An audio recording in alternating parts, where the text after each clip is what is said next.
Hello and welcome, weary travelers, to tonight's episode of Arcanarama. I'm Cameron Holt, YouTuber over at Fantasy Forge and Dice Maker, as well as your Dungeon Master for the evening. I'm joined by our delightful Arcana crew. Say hello, Arcana crew. Hello. You can't do that. That's not our thing. Yeah. I meant to say intrepid adventurers. As always, we've got a few announcements before we hop into tonight's episode. Firstly, being a big shout out to our friends at Arcknight, without whom this stream wouldn't be possible. So thank you, Arcknight. And on that note, we have another round of giveaways this week. The first being this set of beautiful flat plastic miniatures from the Grove Horde from the Menagerie. Yes. Which, as far as I can tell, for those of you either just joining us for the first time or unaware of how the Menagerie works, they're kind of like misprints or off-prints from the usual Arcknight biz. But as far as I can tell, these ones are like a tiny bit frosty, but I can still see you through them, and you can still see me through them. But other than that, everything is like perfectly centered, and they look gorgeous, and they come with 8 clear acrylic bases to use as well. That can tie you in well with a flat plastic map, or one of the flat maps that you can get on the Arcknight Patreon as well, that I think are free, aren't they? If you're... I think those are VTTs. Those are virtual tabletop things. Oh, nice, for like Roll20 and stuff. Yeah. So yeah, check all that stuff out if that interests you, and stay tuned to the break to find out how to win a set of those for yourself. We're going to be giving away 5 sets? 5 sets. 5 sets when we come back from break. And after that, we will keep the keywords going in the chat to enter for your chance to win this set of beautiful, delicious, gorgeous Cholula Duvet handmade Fantasy Forge dice. Tastes like hot sauce. I hope I don't mess up the camera when I do this, but I will give you a little peek. Wow. They are beautiful and red with gold flakes and clear, and they're lovely, and it's a full set, and they could be yours. So stick around to find out how. Now, unless... Are you excited to have your dice twin? Mm-hmm. Having a dice one is so nice. It's so nice. It's dice. Nice. Unless anyone else has any announcements that they would like to get to before we start, let's go ahead and begin our descent into tonight's episode of Arcanarama.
Previously on Arcanarama, our heroes made a quick trip to Intrepid Outfitters to gear themselves up with some comfortable yet protective clothing. Afterwards, they stopped by the Yawning Portal to do some reconnaissance on Maloon Wardragon for the Blackstaff. They observed some mildly sociopathic behavior from Maloon and were informed that Volo had set up a meeting with the Magister the next morning to transfer ownership of Trollskull Manor. Silas and Alma had a telling intense heart-to-heart before the party headed back home to change into their formal clothes. A gift from Victoro Castellanter for their night at the opera. The party then made their way to the Lightsinger Theater for the Fall of Tiamat and their meeting with Mert of the Harpers. Mert knows something about Silas's past and promises to inform him if the party can find a talking horse in the city and get the location of any known Silver Stake operatives within Waterdeep. Before the opera ended, Alma had a private conversation with Mert via her spirit whispers that the party doesn't know about. After the opera, the party headed back to the Yawning Portal for a drink and to check in on Maloon once more, but instead met Miz, a swamp genasi woman who had been attacked by Maloon and left for dead in the Undermountain dungeon beneath the city. They took the girl back to their tavern for a safe place to rest and informed the Blackstaff of Maloon's crimes. She urged the party not to engage, but they decided that just watching couldn't hurt. Returning to the portal once again that evening, the party witnessed the Blackstaff entering the bar and confronting Maloon, who revealed himself to be a meat puppet piloted by a brain-like creature living inside his head. Why was this creature piloting Maloon's body? Will our party live to see the opening day of their newly procured tavern? Who is going to pay for the damages to the yawning portal's floor? Learn the answers to these questions and many more tonight in episode 5 of Arcanarama.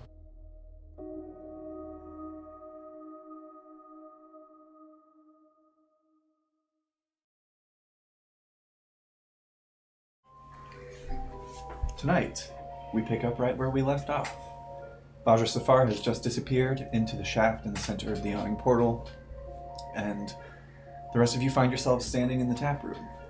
Durnan has began cleaning up Maloon's blood from his countertop as 24 slack-jawed patrons stand mystified and stunned before going back to their tankards. You see a couple of employees of the portal are dragging Maloon's body off away from the bar top where his brain exploded from his skull. And Volo remains passed out in his chair.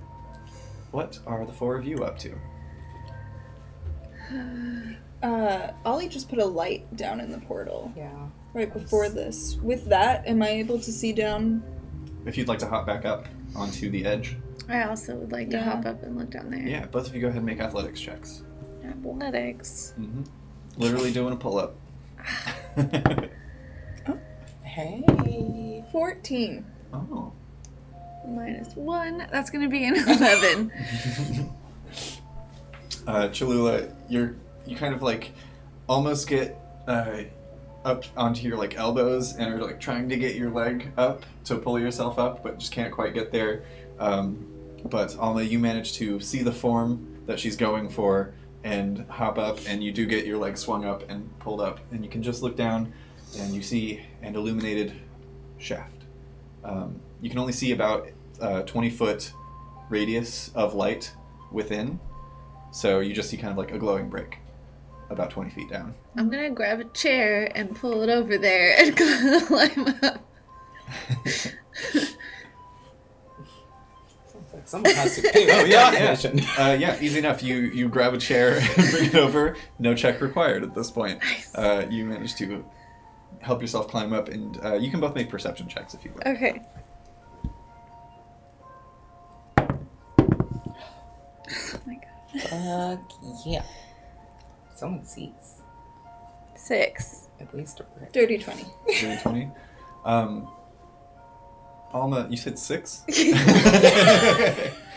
Cholula, you are distracted by this glowing brick that kind of obfuscates anything past that point. It's like when you're looking directly at a light, you can't see anything around it. Yeah. Alma, with your superior dark vision, you can actually see further into the tunnel than anyone else could be able to. You notice the faint sounds of kind of crackling energy and just a few dim sparks down at the base of, or towards the base of the shaft. You're not sure how long it is or how deep it goes. When suddenly you see, both of you see, passing into the light, the form of Vajra, still flying and just slowly making her way up out of the tunnel. And there's a low buzzing hum as she emerges, with one hand on her staff and the other hand emitting a violet-hued mist. Suspended in the mist is a small brain-like creature slowly rotating within the cloud.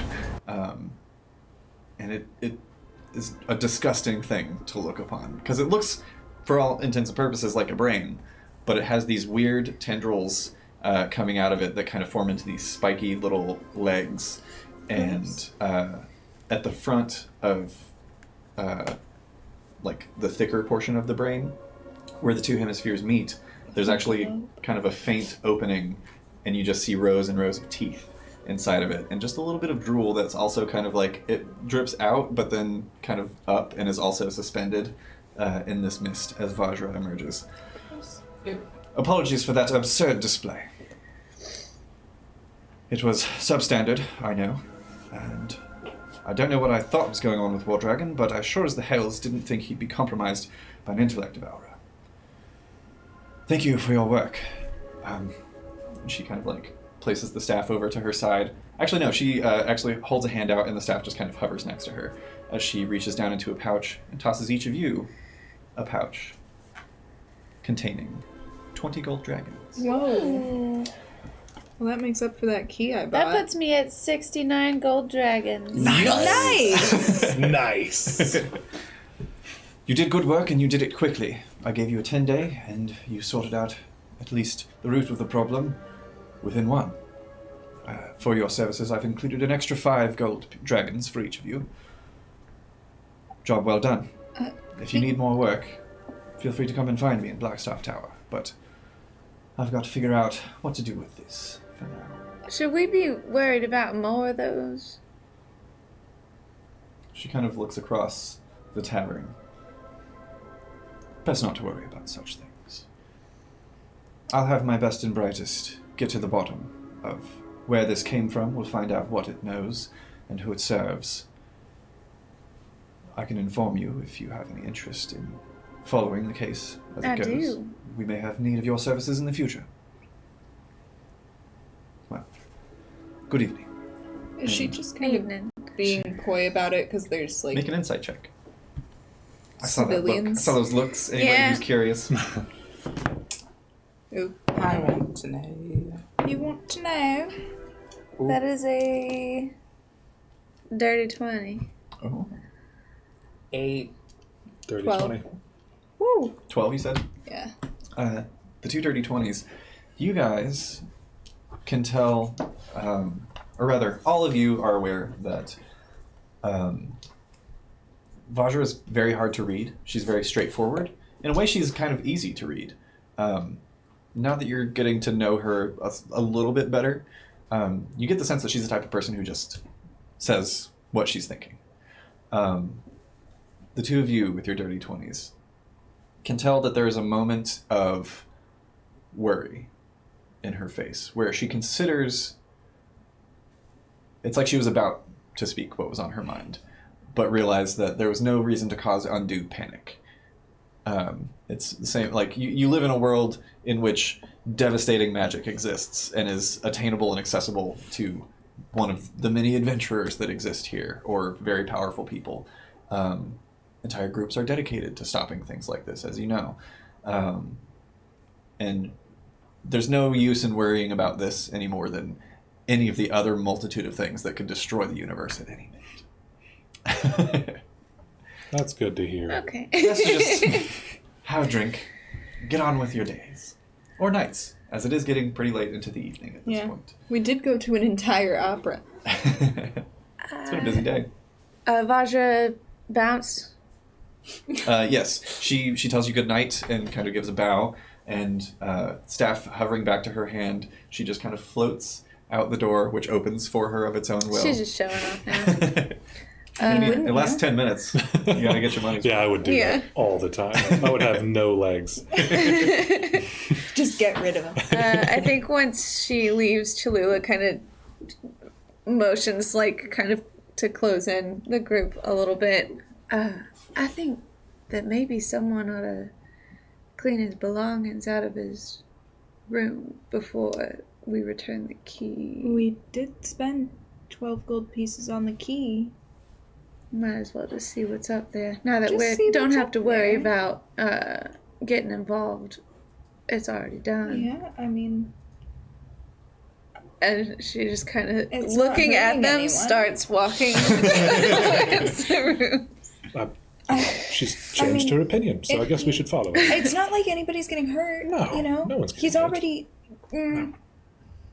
Yes. Yeah. Cholula's already halfway up the stairs. And I Still find- looking at all. Yeah.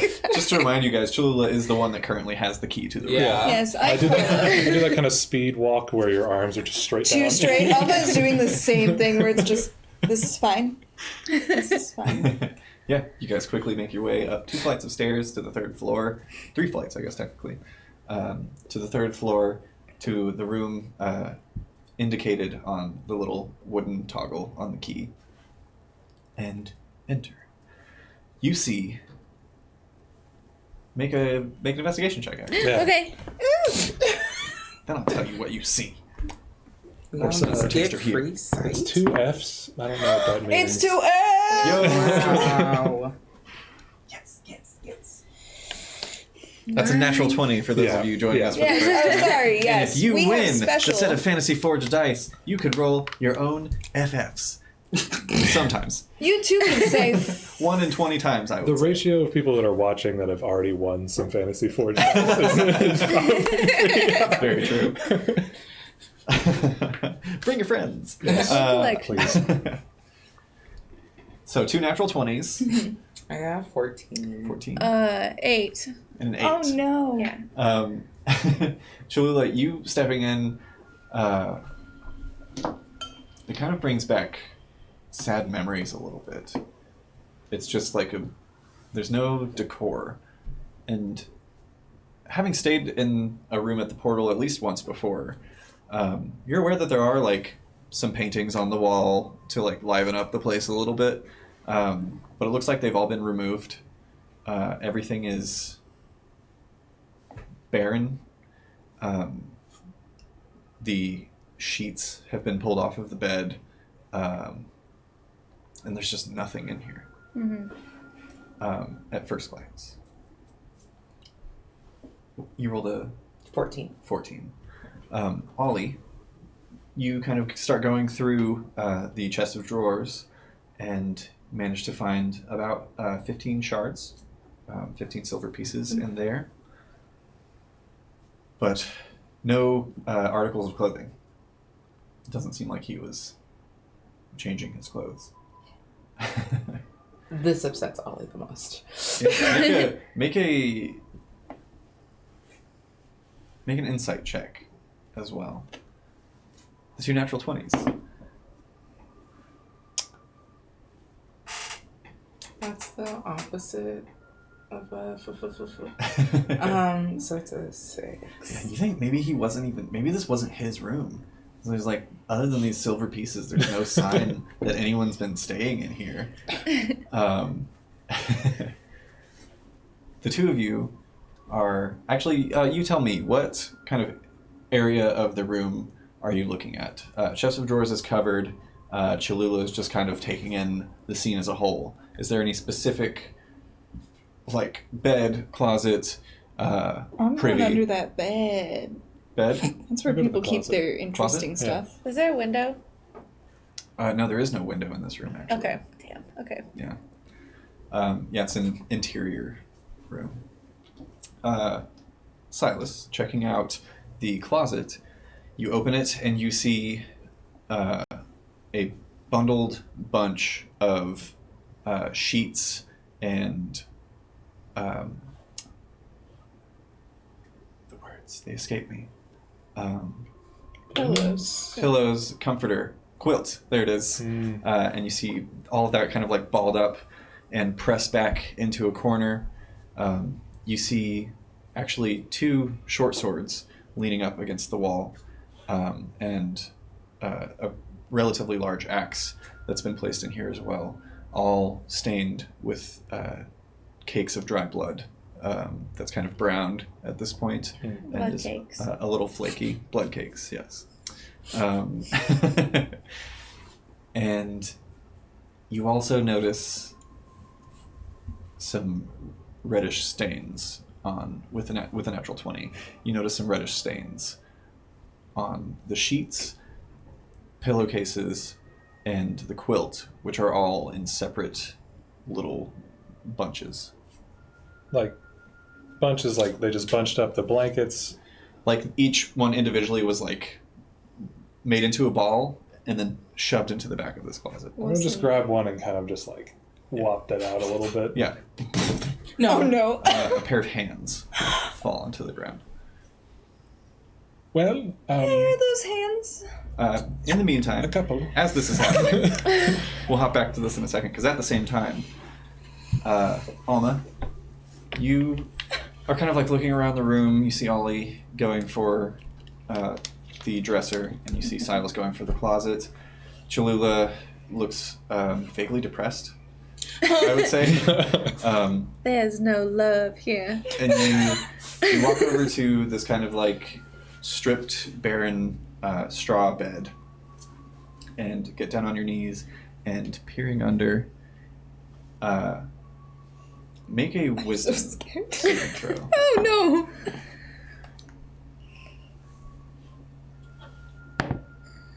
15?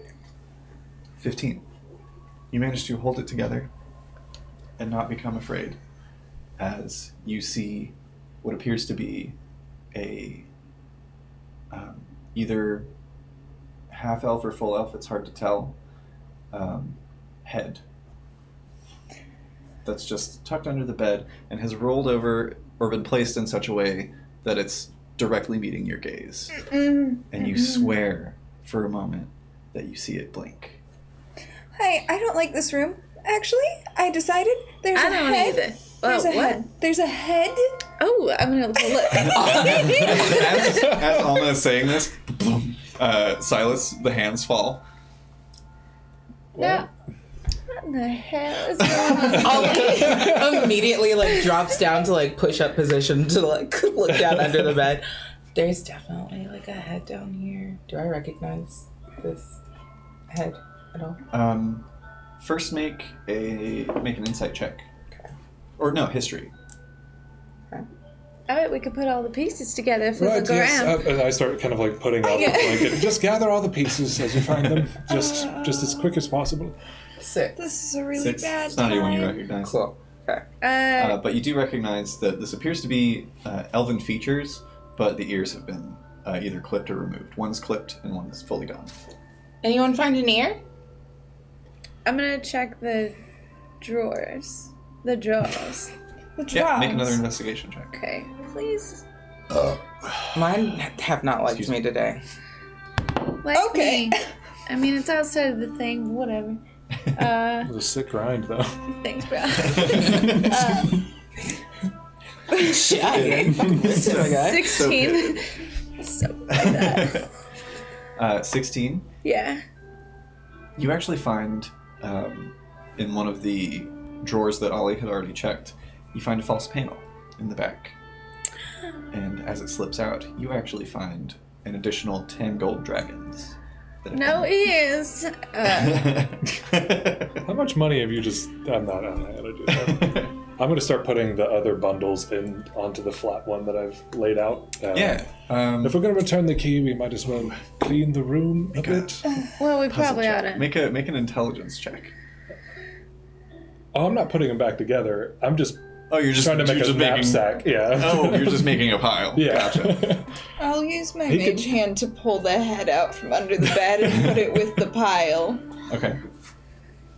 You do so. I didn't want to touch it. Anyone find ears? Fine. No? No ears so far. No ears. Why would it cut off the ears if this was just a brainless...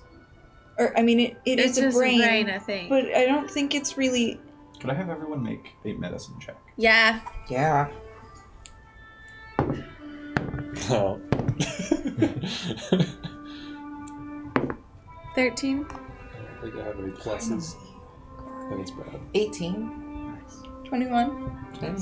5. 5. In fairness, you forgot that time you went to medical school.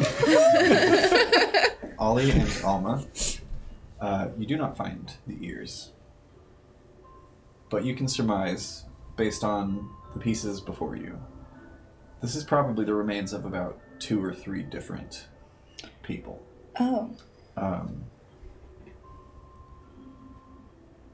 You were thinking Elven, but Alma, upon closer inspection, after kind of getting over that initial shock of like, of course it didn't blink. It couldn't have blinked. It's a dead body.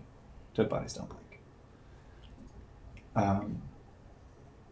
You notice that the elven features of the face that do remain, kind of just the shape of the skull itself, the nose, are very elongated and pointed. This head didn't just belong to an elf, it belonged to an Eladrin. Oh. I would say between the two of you, you can also surmise that among the rest of the pieces here, one dragonborn and what appears to have been a satyr. Are those common here? Make a history check.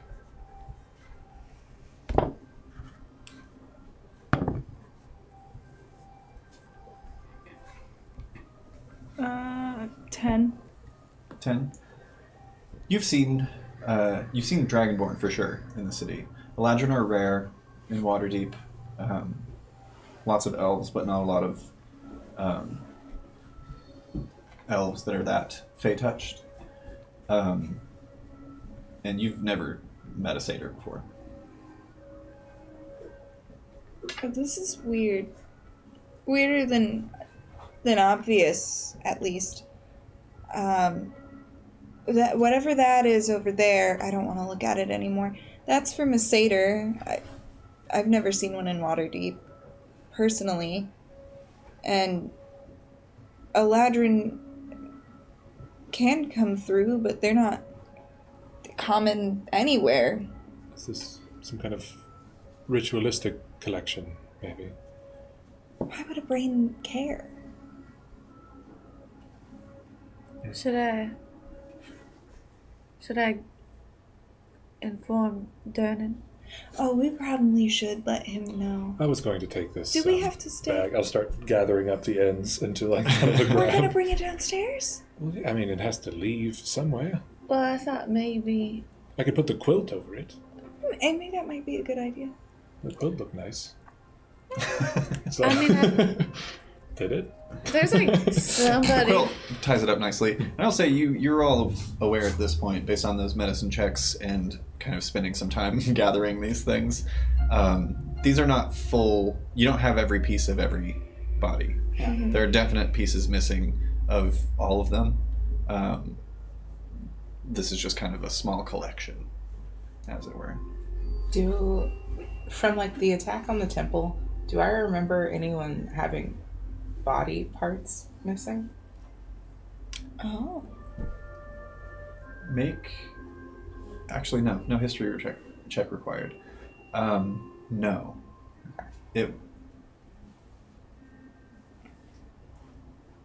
I'll say you remember one prominent figure, higher up in the temple. You remember wasn't dismembered, but was posed on the main holy symbol within the sanctuary of the temple itself. They had been placed there, but everyone else was just kind of a little torn up and ripped up, but nothing was taken. Specific. Yeah, Okay, no cool. pieces were taken. Do you think he was just collecting like trophies or something from the Undermountain? I think if it were trophies, he would have the pieces that are missing, like those as little tokens, and also, it'd probably be something very specific from each one. I don't think these are the tokens. I think these are the scraps. Oh. That's rough. Well, Right. my. Shoulder. are you sure you want to care? I could go let Dernan know what's going on. He might have sort of a system for things like this. Yeah, this maybe, wouldn't be yes. the first time somebody died in the Awning This Portal. can't be the first time someone's died. I can run down and... Sure, fine, yes. Chalula, can I go with you? I don't want to be in this room anymore. Sure. You're good? I Y'all don't gonna be like okay? it. You're think not so. hearing anything, are you? Right? Yeah. I'll make Well, a perception Always. check. Oh no. 14? 14. You do hear some faint, unfamiliar whispers. On top of the dresser, everything has been taken off of the walls. There's no paintings, no decor. It is a stark, overly cleaned space. But mounted to the chest of drawers itself, kind of functions doubly as a vanity. and a cloth has just been kind of tossed over the mirror, probably the middle sheet, from what you can guess.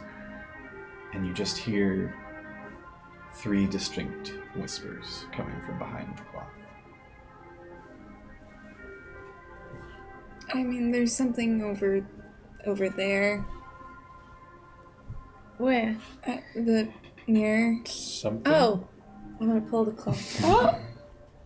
Alma, how do you react as Cholula pulls the cloth I off? just throw my hands over my eyes. Okay, as you do, you feel a cold chill run down the entire length of your back. And you feel a little heavier. But you don't see anything. Anyway, I'm just gonna go let Durnan know what's going on, because he really needs to know. And then I run down the stairs. I'll put the bag down and chase after her. Alright, I guess I'll stay here then. Who gets to stay with the body? Yeah, I'll stay with Cholula. I don't know exactly what check, if any, but do I get any bad vibes from... Vibe check. Check. Does... You can make an insight check on Alma. Okay. I am the one who killed them. It wasn't me! Returning to the scene of the crime was just too much for him. 9. 9? I mean, she's clearly disheveled. But, I mean, Ouch. what normal person wouldn't be at the sight of this horrible massacre that you've just walked into? Okay. We can just wait here with the body until they come back. And Yeah, sure. Maybe I wouldn't sit at the vanity. Just because, like, it freaked her out. I mean, like, if you want to sit there, that's chill. But, like... I mean, I don't see anything. Not even I guess she didn't. Oh, okay. I keep seeing it too. It's like a little gnat boy. Yeah. hanging out. Nat 20. Just vibing.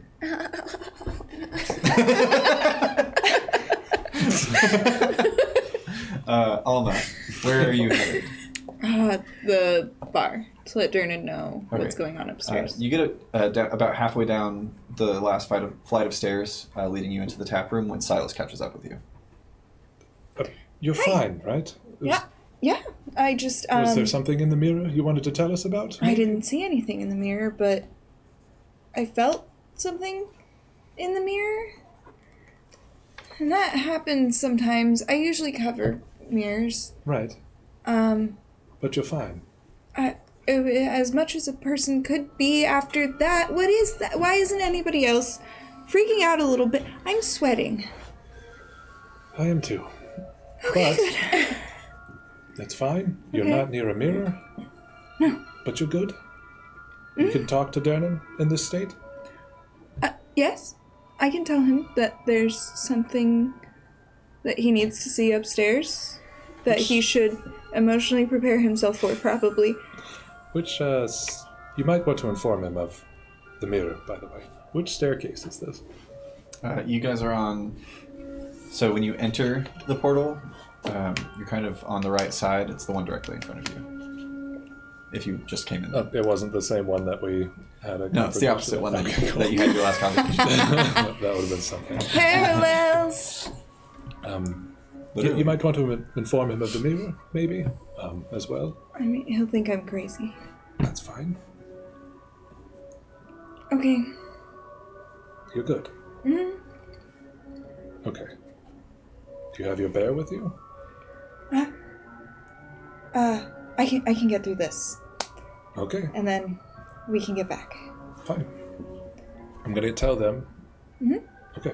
And I'll just kind of head back to the room. Okay. Alma, you approach the bar. Look, I need for you. Your usual cup of wine, eh? Oh, things are much worse. Whiskey then. No. No. Maybe later. Upstairs, in Maloon's room, we bought the key. You remember? I recall. So we went to go check it out, because, who's it gonna hurt if, we just, take some of his things. Right. He doesn't have any things. he does have some thing upstairs that maybe could use some help professionally. That room's never going to be right again. You should probably know. You're saying call the watch. That could be a good idea, yeah. I Right. think they handle stuff like that. We've got direct Maybe. line. No worries. Great. He just like walks over to there's the tap room wall with all the taps on it behind the bar. He walks over to the far end, and next to the last tap is just like a cord that runs from this little indented section from top to bottom, and he just pulls it. They'll be here soon. Maloon's room, do you want to be around when they arrive? I'm probably just gonna go get the others, and we'll probably take you up on that whiskey, and Right, I'll have 4 waiting for you. great, But then you should probably make yourself scarce. probably. On my way up the stairs, first I'll just tip over. Also, some things in your mirror, I think it's evil. Thank you. And halfway up the stairs, I'm gonna send a spirit whisper to all, and just At everyone.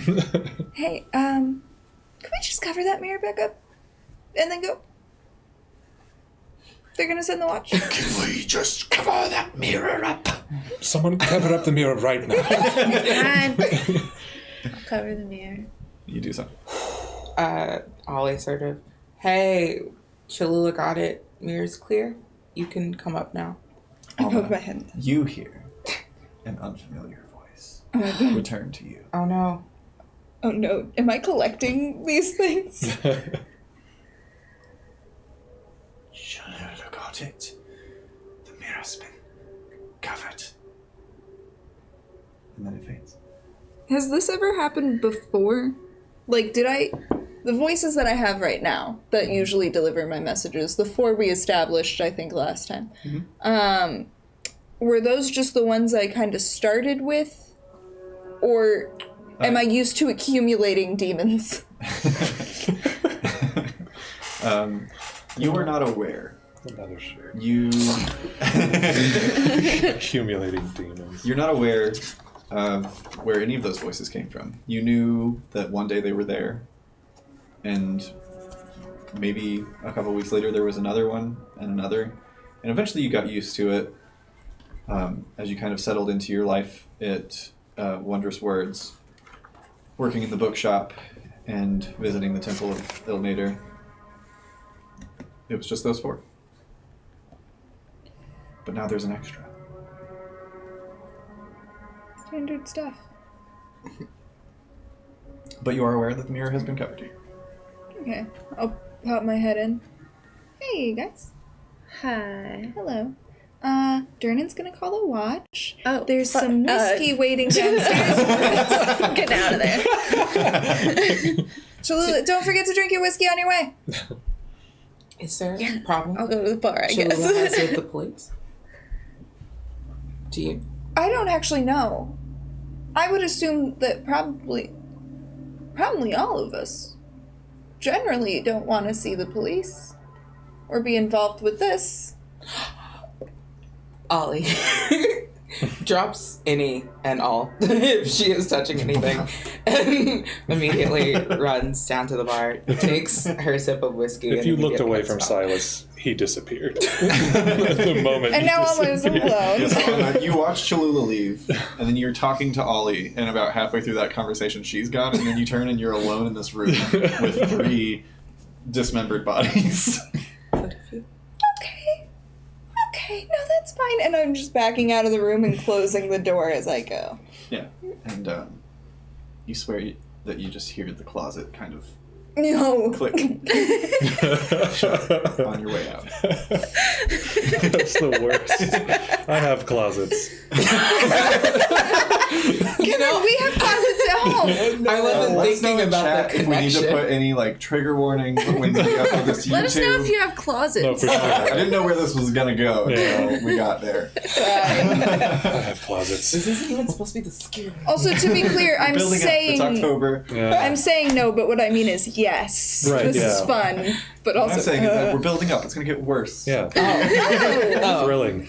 did you not see You that? only get one sentence at a time of the trigger warning. You all make your way down into the tavern, do your shots of whiskey that have been laid out and paid for by Durnan. You've all been through some shit today in the tap room alone, and he doesn't even want to know what happened upstairs.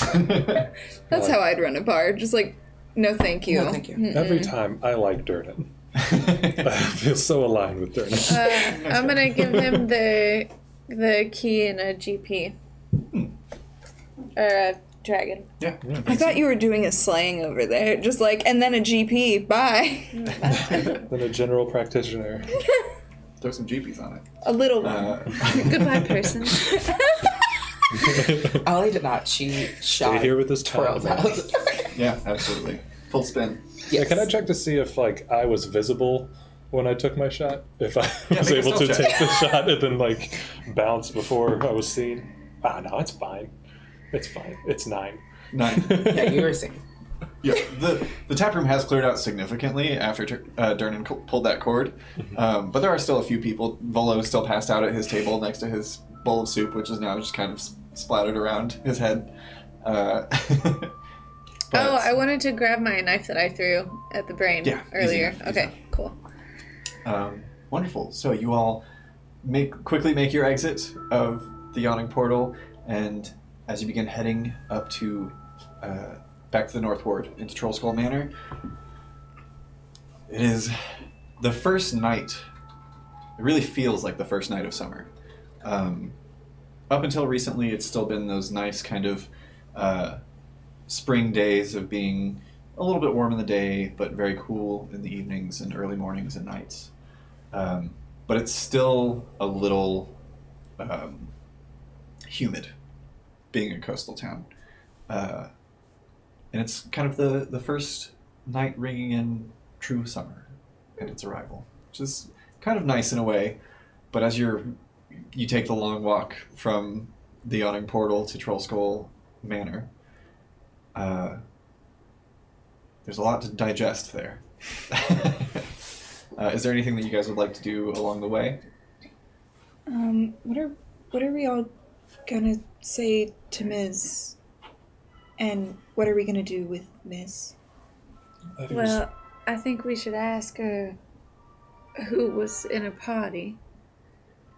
And, I mean, I think we should just tell her what we found. Tell her that the man who wasn't really the man has been taken care of.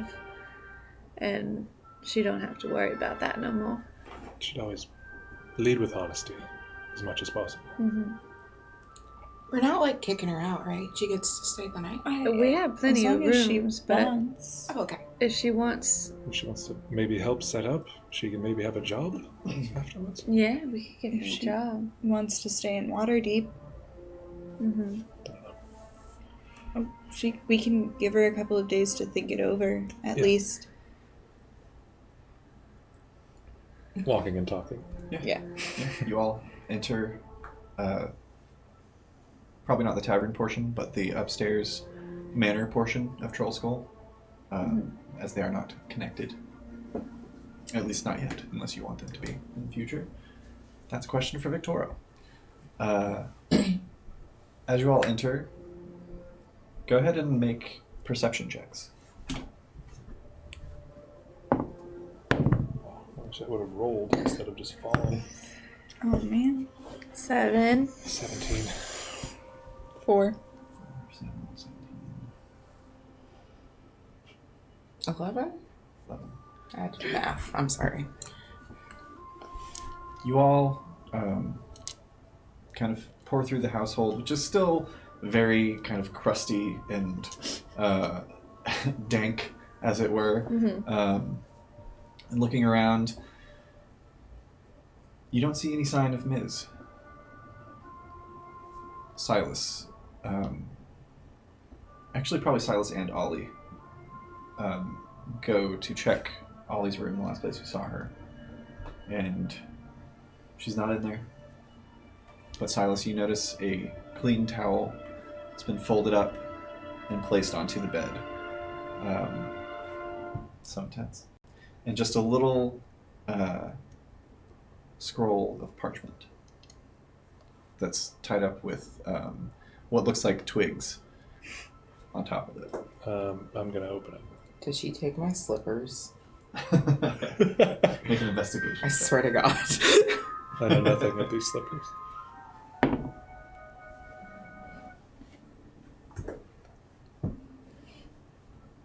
Seven.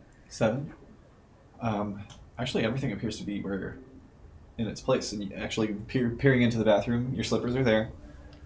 And you see that all of your lotions and potions have been placed back in their respective places. Silas, as you open the note, it reads in kind of shaky handwriting, and several of the words, bless you, several of the words are misspelled. But it says Ollie, Olly.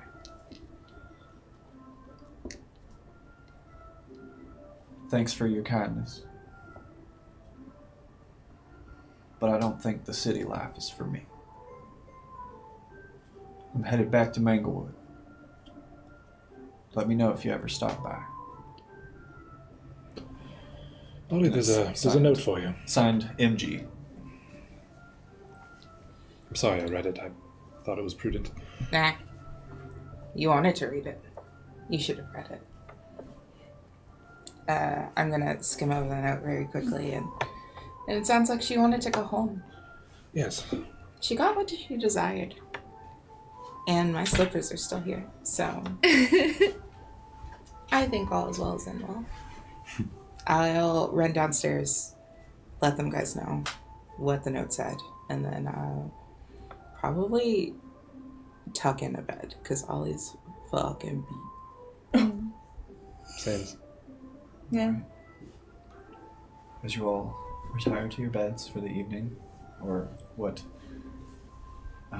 simulation of bed you've crafted in the meantime, you all find your rest. And you awaken the next morning with all of your hit points and all your spell slots back and all that biz. You can take a long rest if you want. Based on this app, I built a campfire in my room. And at least until high sun today, which you guys went to bed pretty late, but you all probably... actually, you tell me when you guys rouse from your slumber. Sorry. I think Ollie, you said you usually like to get up with the sun, correct? Mm-hmm. And do all of your morning prayers and get everything in order. Yeah, start my morning stretches, do my push-ups, Yeah. check on my knee, and then I'll probably sit around in the kitchen waiting for Cholula to come down, probably like on a counter somewhere. Yeah, and your knee is feeling a little bit sore today. It was a lot of walking yesterday. Alma's also going to try to get up as early as she can. Mm-hmm.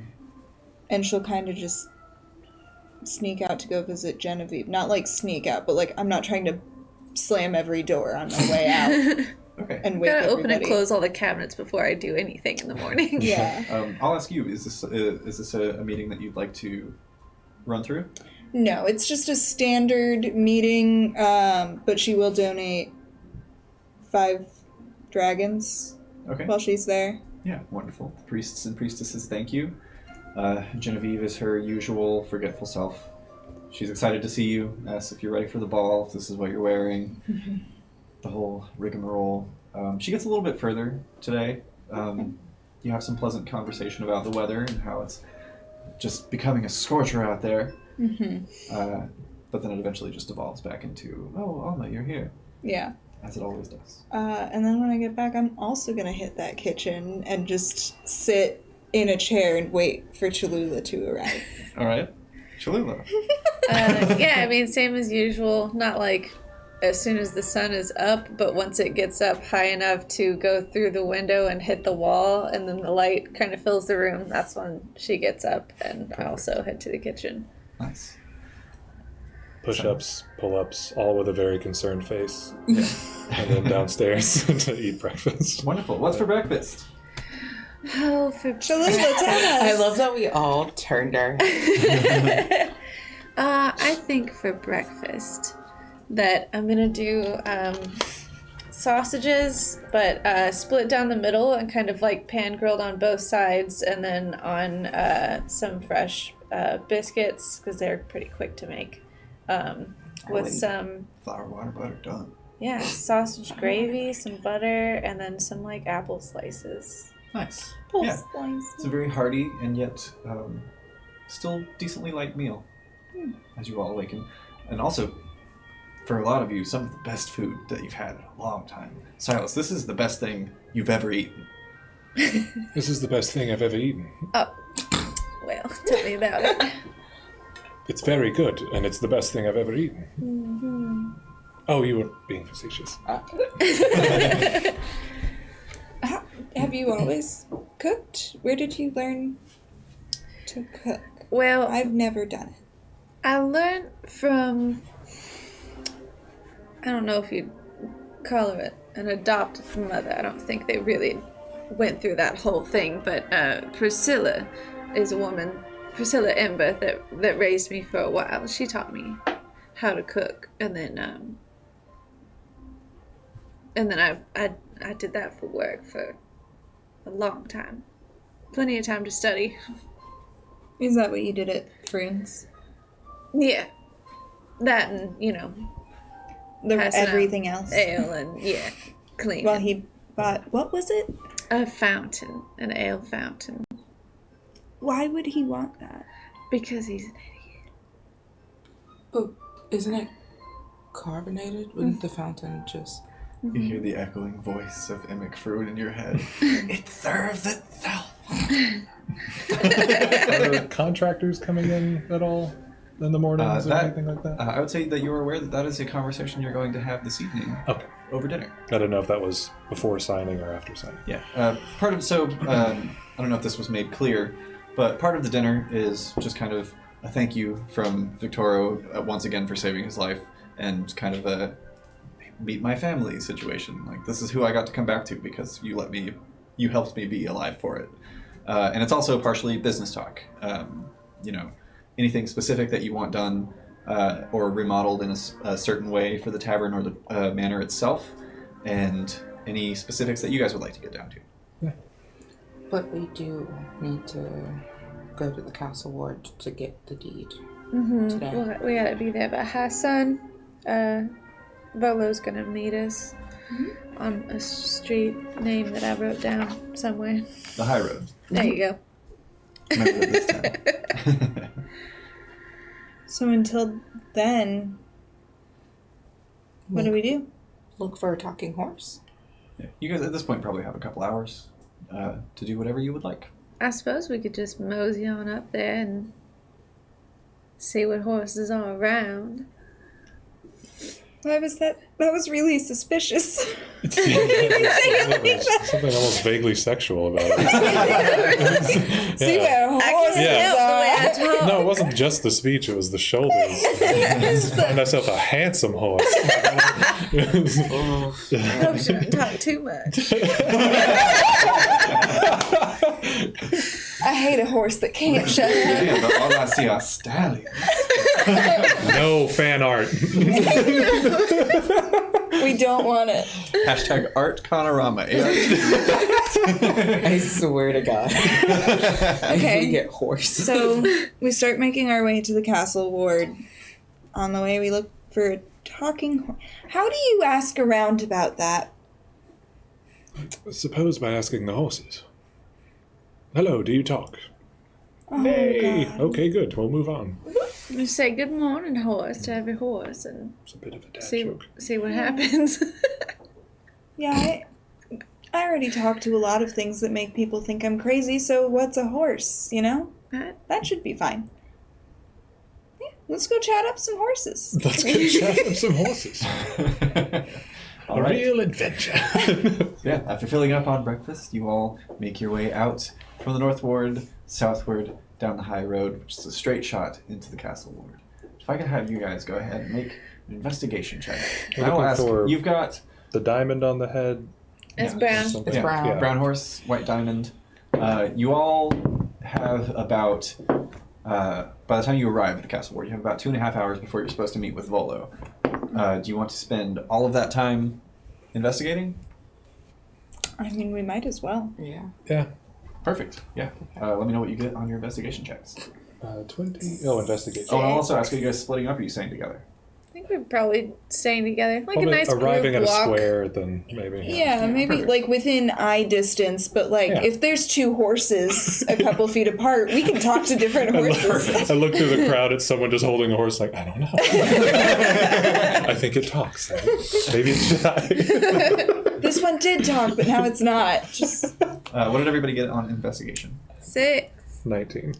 14. 14. 3. Oh no. Wonderful. My dice don't like me today. Ollie and I are using- just window shopping. Yeah, Ollie and Cholula are actually getting a lot of weird looks from people riding horses. Guys, Like- you shouldn't talk to them once people are on. People like ride up and see you approaching and think that you're like wanting to talk to them, and then you start talking to their horse, and they just kind of like Maxine? just like pull away. Okay, come on, Cinnamon. Always cinnamon. Oh, I just thought it was a maxi. It's fine. Your horse doesn't look like a cinnamon, sir. After about 2 hours, Of course. you've got about a half hour left. Alma and Silas. It's a lot of horses. There's a lot of horses. It's a lot of It's the main source of transportation. For sure. And a big like section of Waterdeep and kind of the going on here is are these drays, which are these massive wagons that are pulled by several horses. Okay, yeah. And a lot of them have very similar coloring. I just thought it was like Okay. a lot of horses or very few horses that we had to do like the full Blade Runner test on to see if it talked. So, like, one stop, we're talking like 6 horses. It's Yeah. not bad numbers, guys. Yeah. Statistically, we're gonna find out. If I was a talking horse, I don't know if I want to be tied up with non-talking horses. But can you also talk to horses? You can probably talk to both. I'm so sorry. Let's ask Maxine if she can talk to horses. You approach a group of drays, or rather, a dray, a group of horses. Sorry. I wish I could pivot that camera over to you right now. Yeah, our stream director Robbie just has a giant window open with text in it that just says "main source of transportation." Main source. Thank you, Robbie. I can't read. We can't look at Robbie anymore. Silas and Alma approaching maybe the 22nd or 23rd grouping of horses that you've come across today. Could I have one of you make a persuasion check with advantage? I can. I'm not going to look at my notes and do it. I'm not going to base it off of the numbers I know. If you want to do it, let me know. Only one of us gets to. I know. Let me know. You already got both of your click clackies. You can each roll I'm gonna do one it. as well. Oh. I did want to base it off of my 0+ that I have. 11 straight out. All right. Do we both get to do it with advantage? No, one with Okay. advantage. Okay. Yeah, 11. You go. You go. Oh, I would have had the same thing. What's your plus? Oh, it would have been 2 less. Never mind. Um, Close. yeah, the horses just kind of react like all the other horses that you've approached today, where they just Persuasion or not, do I see a diamond? make a perception check. Oh, okay. I'm also gonna look at all these horses in I the would say face. you started out probably looking for that specific horse, but then upon just the sea of horses in Waterdeep, you Right. eventually it was just whatever you came across. Perception is 22. 22, 15. 15. Yeah, you both see a horse that matches the description. I'm gonna. Hang on. Let me look at this inventory real quick. Oh, it looks like I have some sugar cubes here in my pocket. We have rations. Would any of that be like fruit or veggies? Or would it all just be dry meat? It would be like dried fruits. Well, that's still... Horses like dry things. Sure. I'm gonna walk up to the one that looks the most like our possible horse. Okay. I'm gonna hold out some dried fruit. It kind of leans forward. I just... If It's big horse lips. you can No, do totally it. have this, but we're trying to get some information for Mert. I think you might know him, and he'd really appreciate it if we talked to you, Oh, no, I don't. Maxine the horse. The head kind of pulls to the side. Make a persuasion check. I don't think this is the one. I think this is the one. Damn it. 14? 14? 13. I did my math bad, I'm sorry. That's okay. What do you want to know? That's a talking horse. I shit a little. Okay.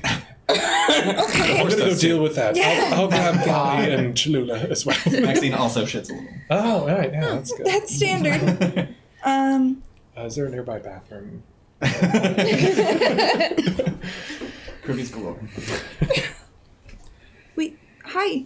Okay, you're Maxine. It's nice to meet you. I'm Alma.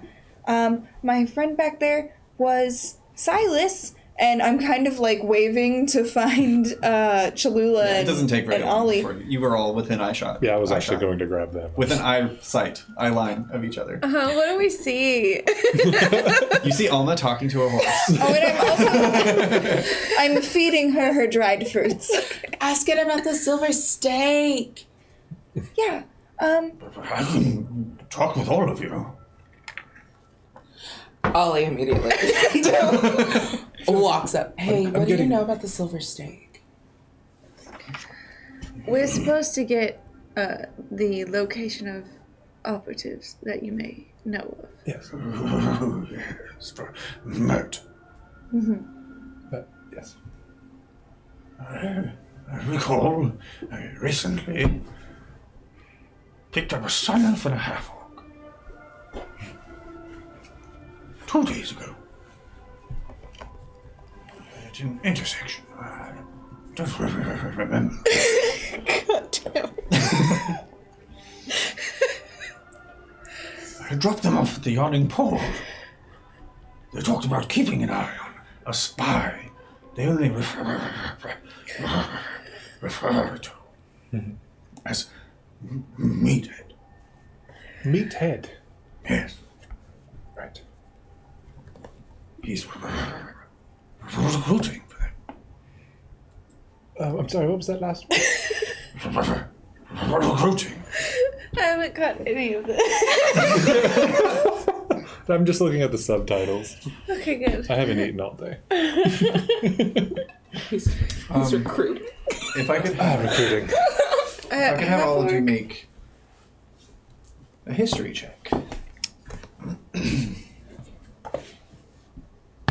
Okay. That's a 1. What the Oof. hell's going on? 5. You wake up on a beach. Oh, wow. I don't think any of us got double digits here. Mine's a 9. 9. 8. 8. Doesn't sound like anyone that you know based on the descriptions. She describes a sun elf with kind of light red blonde hair and a burly half orc is all she says. And She dropped them off at the portal. you think they might still be there? Potentially. Ollie, make actually that roll with advantage.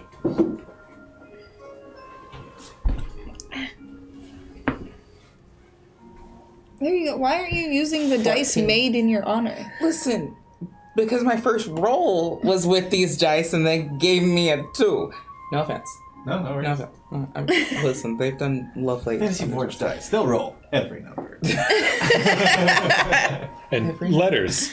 I'm workshopping taglines. So 14. 14. You don't recognize the sun elf that she mentions, but she's talking a lot about this half-orc that really reminds you of Yagra. I know it. And you're fully aware that Yagra has...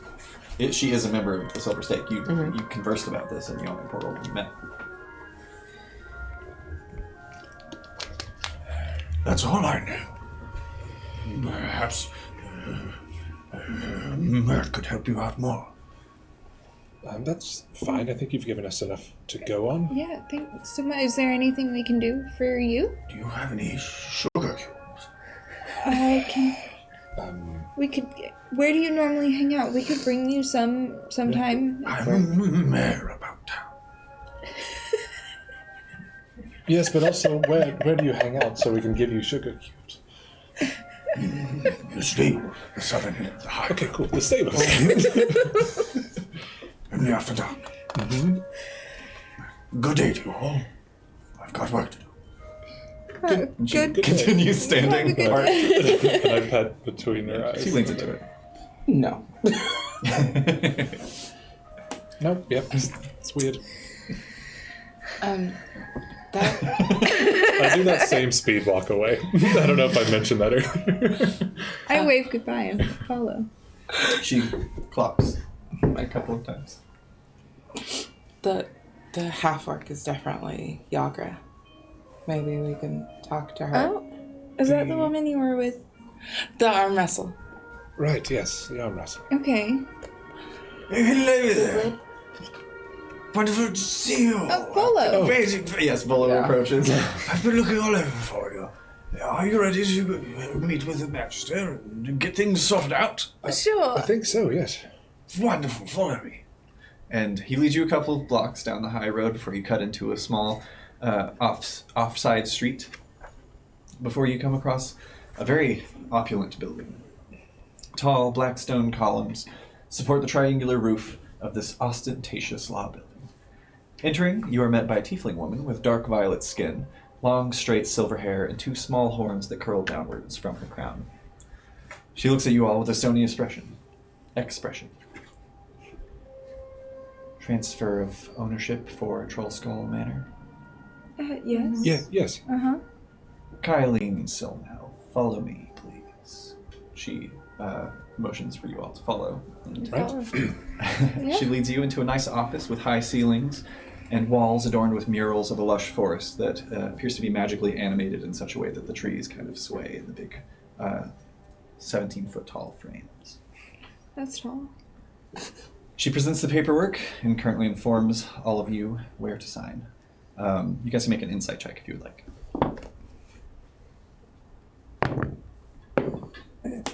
Oh boy. 13. Dirty 20. I'm only rolling this giant dice from now on. Good one. 13. 13, 23. 23. Yeah, you all... This one. I think that was largely out of frame. Oh, for sure. You all are very acutely aware that Mrs. Silmhell seems annoyed to be here. And there's just a stack of paperwork that she's flipping through.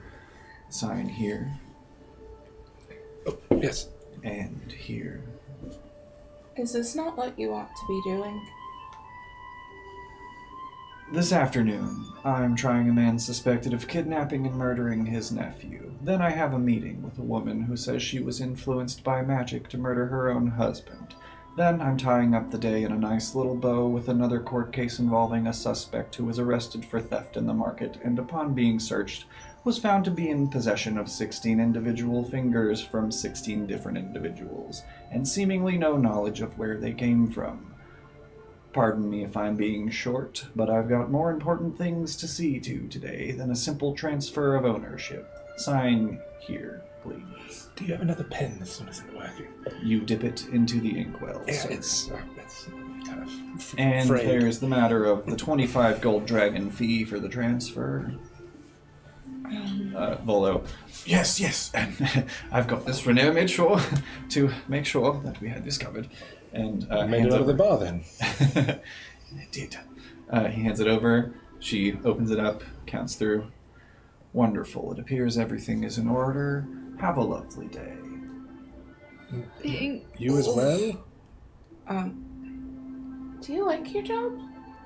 Normally? It pays the bills, perks and downsides. I really don't have all day to sit around and chat about it. I do that speed walk thing again. Getting his steps in today. Silence it out. I'm almost chasing them. Yeah, she does like stand and open the door for all of you as you quickly make your way out. Volo just as quickly as well, kind of zigzagging a little bit in the hallway, but riding himself. Well, we have a tavern now.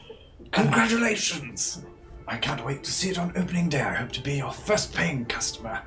I'm sure you will be. Yes. Well, I've got some business of my own to see to. Lots of writing to do, things to pin. So, send me a line when things are opening up. We will. Of course. Good luck in your endeavors. Good day, Volo.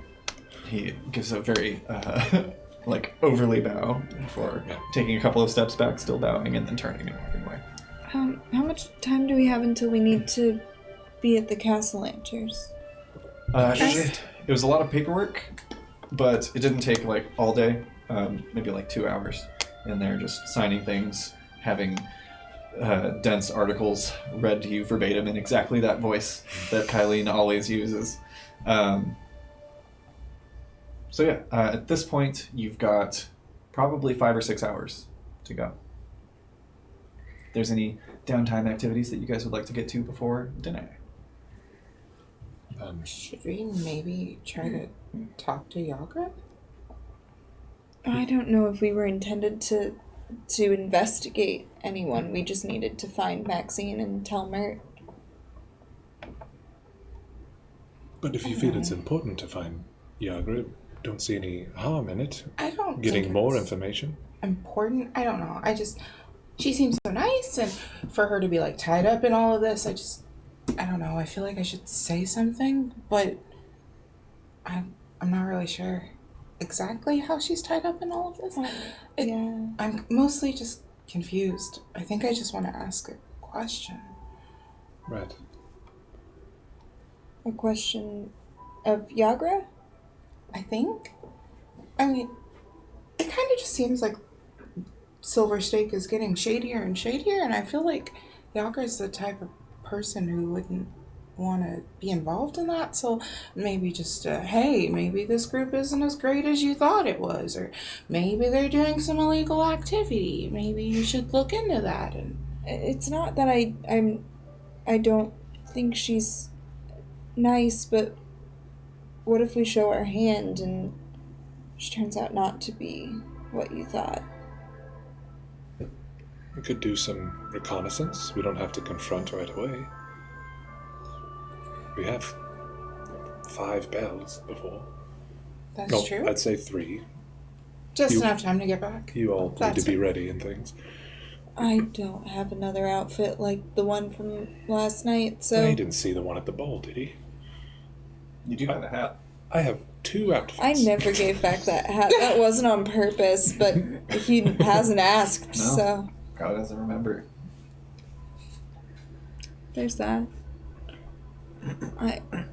We can either talk to Mert or to Yagra, but we don't have time to do both, for sure.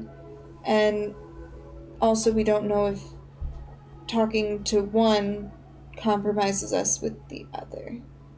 So we need to keep that in mind either way. If we talk to Mert first, it could be a problem with Yagra later. If we talk to Yagra first, it could be a problem with Mert later. I think Yagra's the type of person who would still hear me out, even if it were bad. So I think we should go to Mert. I want to go to Mert first. Ollie doesn't really wait for the group to acknowledge this and immediately starts walking. Okay. She gets what she wants. I want to get back to Mert's talk to Mert. So you met Mert at the opera. The opera. Yeah. He gave us birds. He gave us boys. birds to send. Oh, yeah. So we Then- do have time to do both. We don't know what's happening. And you guys were given paper birds Oh, yeah. to I report back forgot to about Mert. that. Because He the didn't, birds he freaked didn't me even out. give you a location of where to find him. We used one to speak to someone else. Then I'm Yeah, you got gonna 4 left. Yeah. stand off to the side and sort of try to figure out one of these birds. Well, that I talked It's to. easy. Why don't- Essentially, you just write a message and then who the intended recipient is, and if it's a person you know, the bird folds itself up and flies to that person. If they're on a separate plane of existence, though, or if they're dead, so same thing, the bird will turn to ash as it flies. Oh, dope. Here's an idea. The mayor mentioned 2 operatives. We could send one of the birds with one of the names and go talk to Yaga.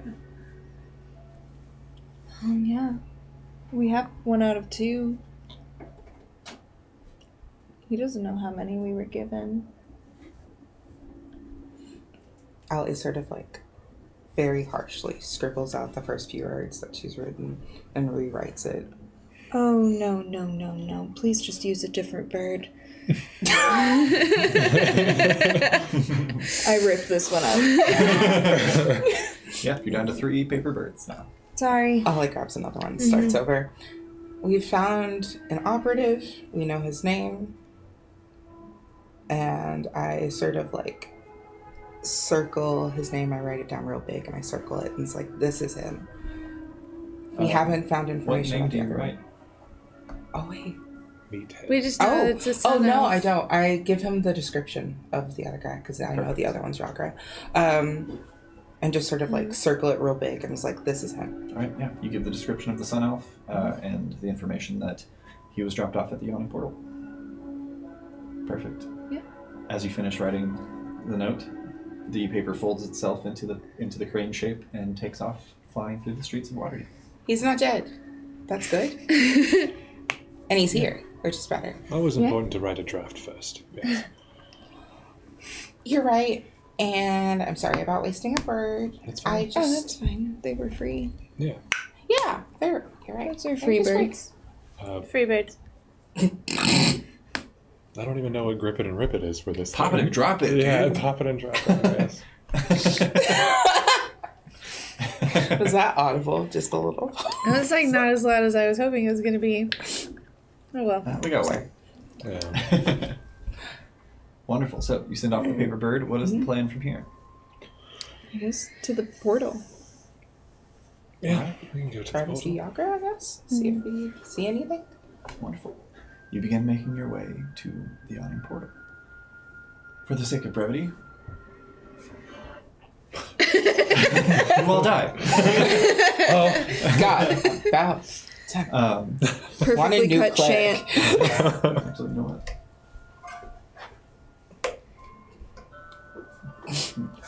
You begin making your way to the yawning portal. It's not very busy at this time of day. It's still kind of mid-afternoon.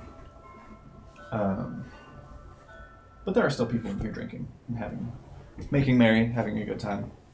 A little bit of music playing as well. Make a perception check. Oh, right.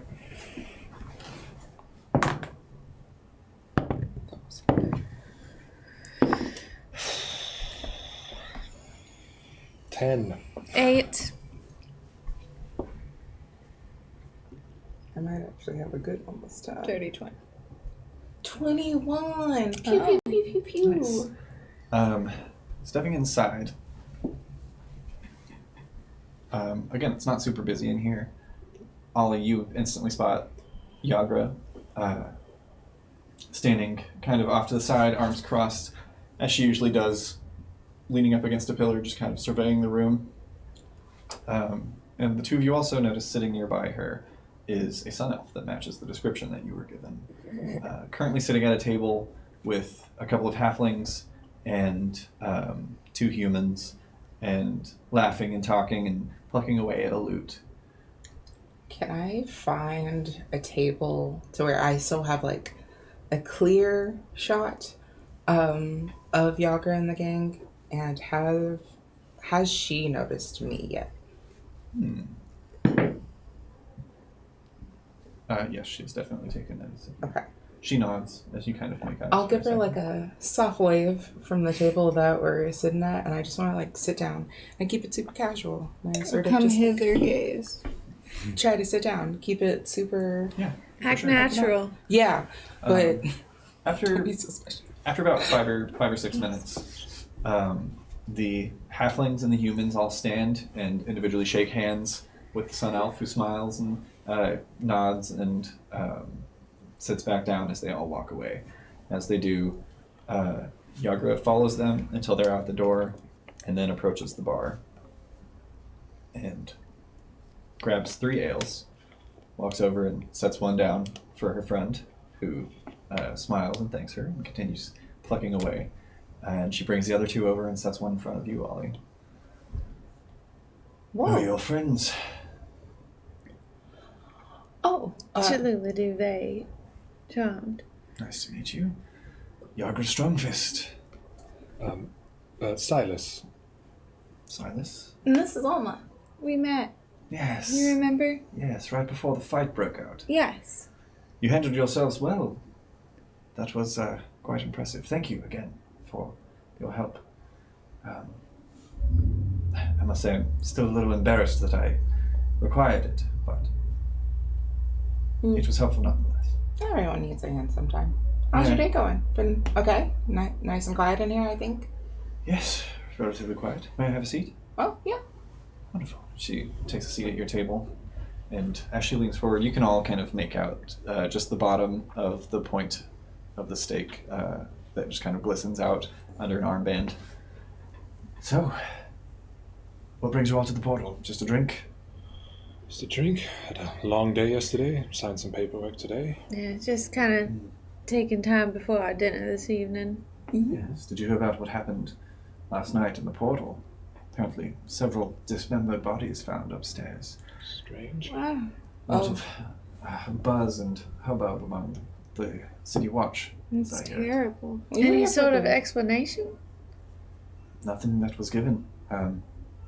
They think it might have some connection to the occult business that's been going on in the city lately, which I wouldn't be surprised. Do the police usually release any kind of information like that, or do they just clean it up? I'm not truly aware. Usually, investigations being done by the Watch want to remain relatively tight-lipped so as not to give away any information that could hinder their investigative Right. insights.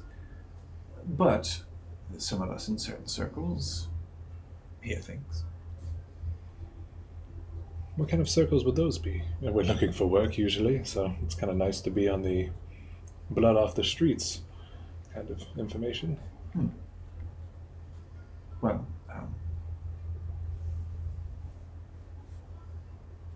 your friend, as I'm sure has already informed you, I find myself as a member of a group called the Silver Stake.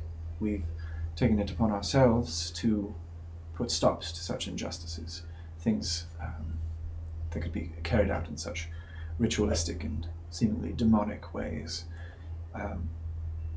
We take it upon ourselves to put a stop to these things, as more often than not, the city guard find themselves less interested. You know, things done in secret behind closed doors beneath the streets doesn't concern them. As long as it keeps up the facade of a safe and happy city, they're happy. Do you have a good knowledge of what a ritual would look like if you saw one? Or is that information passed down to you? I know what I've been told to look out for. Markings, pentagrams, kind of a pointed star, as it were, within a circle. Mostly written in blood. You can find them in various places in the city, dried up or crusted over, but I haven't had the luck of coming across anything in progress, if that's what you're asking. Mostly I am protection. But we are always looking for able hands. If this is something that interests you, if you find yourselves seem seeking to join the cause and put a stop to this occult business. I keep my hands out of magic. Just like to use them against people. But I don't think that would fit me very well. And we just got the bar, so Yes. it's going to be a little while before we have any time. I thought it might have been normal adventuring work, but seems a bit above my pay grade. And it pays well if you ever change your minds. Is there like a recruitment? Is it like a... Yes. How do you do it?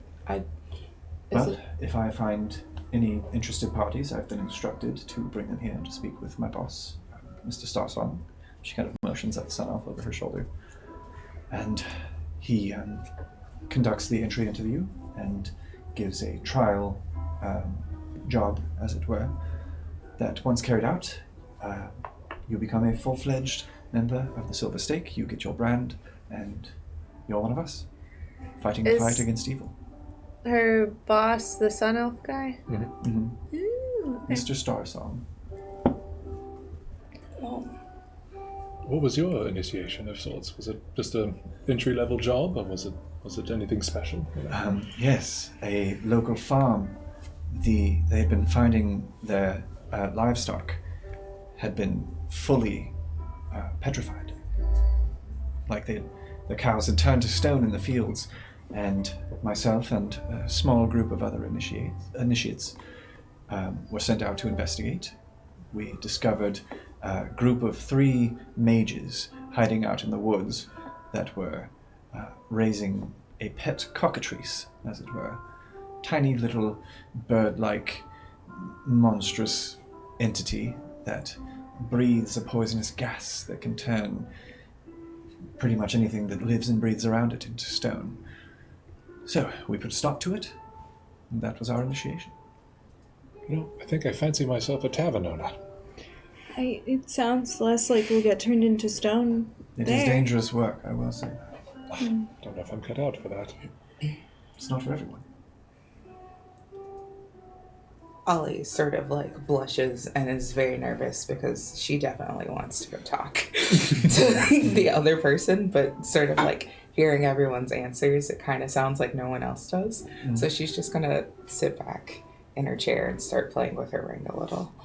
Ollie, there was something that you were actually mentioning you wanted to talk to Yager about, right? What's that? Yeah? I feel the need to maybe say a few things. Would it be okay if we just got a little bit further away from your boss? Nothing crazy, just like outside. And it can just be me and you if you're a little anxious. Make a persuasion check with advantage, because you have healed her like 2 days ago.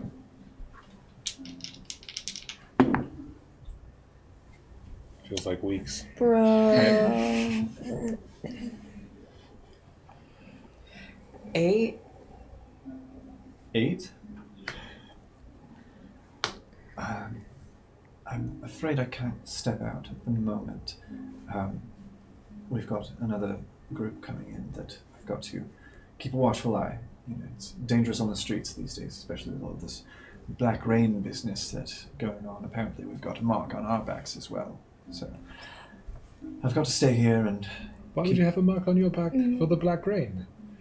Well, apparently they dabble in the occult. They are... Oh, so they're coming after you then? Your gang of sorts. Right, well, we are trying to stop them. And typically when you corner a wounded animal, it tries to defend itself. Oh, man.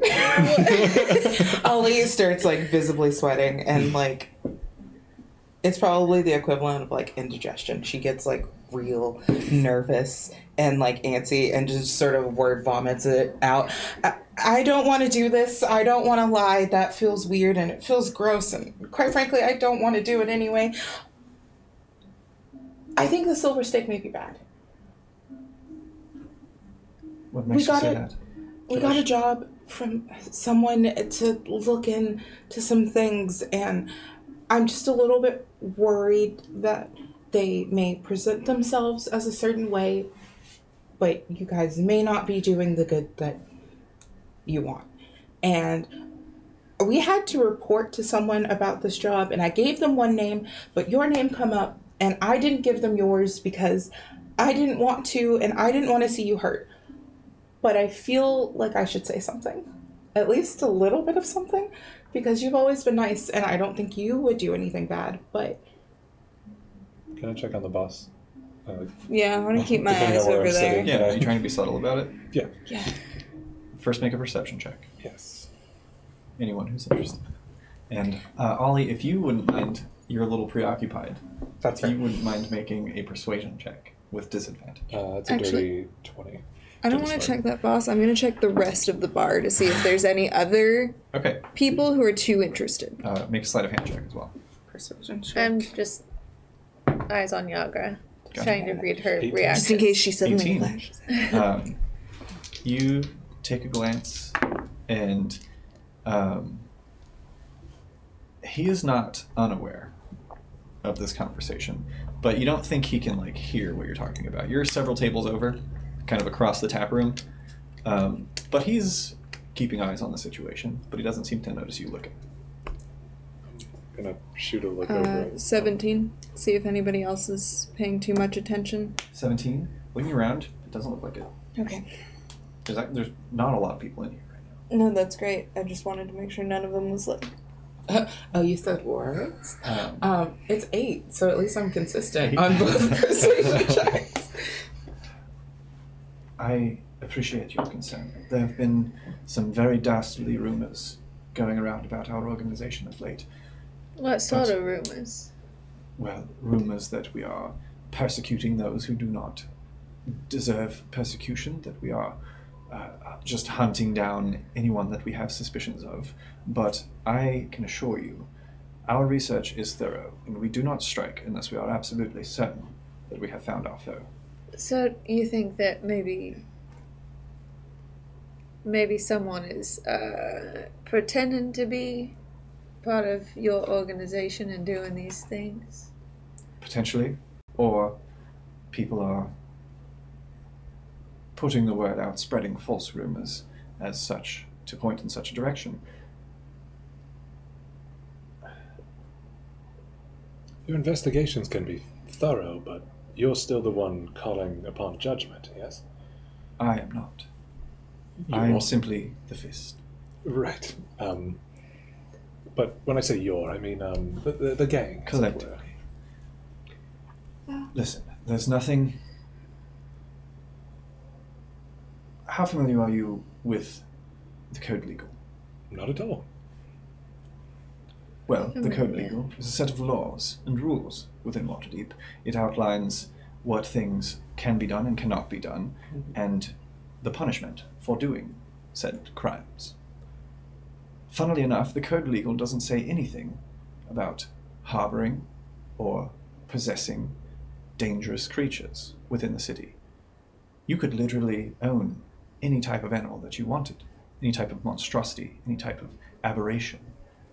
There are no laws against it. We are the law against it. We must seek out these dangers, these growing... And as she's talking, the door kicks open. You hear the bells ring as the door hits them, as a group of 3 men enters the bar and begin making their way towards Mr. Starsong's table. She kind of takes pause and notices, I have to get back to work. I'm sorry. Oh, of course, yes. Do I get the sense from what she just said about the occult, and kind of their weirdness about that? Would somebody like, I don't know, a haunted young lady with freaky ghost powers be on their list? Make an insight check. Listen, I've got to get back to work. I would love to discuss this with you further in the future if you have any more questions. Yes. Unfortunately, I am full up for the rest of the day. If you're not busy tomorrow, I do have the day off. We I'll could be here. possibly meet. We're at the Manor and Troll Skull. Soon it'll be Troll Skull. Tavern as well, but Manor and Tavern. Wonderful. I'll come by and see you. No need to take the time out of your days. Yes. I do hope we can clear up this confusion. Of course. Yes, I love having discussions such as these. She finishes her drink and gives you all a nod before returning to her post next to Mr. Starsong as the three men sit at his table and they begin conversing, and she's just keeping eyes. You had to tell her where we lived, right? I don't see how she wouldn't know. I guess, just... That was a natural 20 to see if I meet. 100%. Oh, God. Maybe not. You're not sure if it would be something that they would act on quickly because, you know, they may not be certain that... You get the sense that their aim is focused more, based on this conversation, is focused more towards those willingly seeking out things like this. But there would be some suspicion, and there probably would be some investigation into you and where you came from and how you became to be this way, and who was responsible for that. Yeah, I would say Alma probably looks decently intimidated by that group. Okay. So, as you all sit in the portal, ruminating on the conversation you've just had, we're going to go ahead and take a quick break. Oh, yeah. Doing a little bit of an early break today because I don't want to get into this next portion and then have to cut it in the middle. The dinner. It's like, what? And also, I really need to go to the bathroom. So, it's all on his time. but giveaways. The first giveaway, we're going to be giving away this wonderful set of Arcknight, the Grove Horde. A bunch of flat plastic miniatures and villains and some clear plastic bases. 32 in total and 8 bases. To 5 lucky winners. To enter to win, enter the keyword Villa in the chat. That's VILLA. No capitals, no punctuation. You should get a little response message whenever you enter it to let you know that your vote has been counted. So go ahead and enter, and when we get back from our break, we will announce the winners of the first round of giveaways. So stick around. We'll see you all here in a minute. Yeah. As the line of monstrous bandits advance towards you, you hear creaking coming from the woods, when suddenly, belching out from the forest, the dire tree. You're up first. I cast Fireball. That's all of them. Roll damage. All 6s.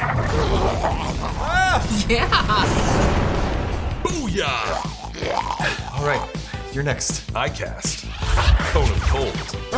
It says 88 right here. 64 points of damage. I cast Lightning Bolt. That's all right with me. You just did that. Arcknight spell effects. The only area of effect printed on clear, flexible plastic. Arcknight spell effects will not actually produce fire, lightning, ice, darkness, acid, thorns, or any other real-world effects. Use only as GM directed. Batteries not included.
the line of monstrous bandits advance towards you. You hear creaking coming from the woods, when suddenly, belching out from the forest, the dire tree. You're up first. I cast Fireball. That's all of them. Roll damage. All sixes. Booyah! All right, you're next. I cast Cone of Cold. It says 88 right here. 64 points of damage. I cast Lightning Bolt. That's all right with me. You just did that. Arcknight spell effects. The only area of effect printed on clear, flexible plastic. Arcknight spell effects will not actually produce fire, lightning, ice, darkness, acid, thorns, or any other real-world effects. Use only as GM directed. Batteries not included.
Welcome back.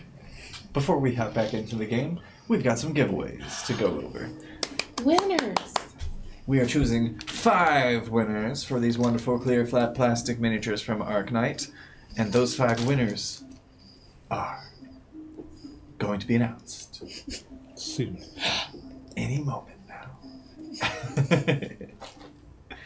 Unless you want to put Villa into the chat. Yeah, Quick. hey, you can still get in you there. can squeeze right in before.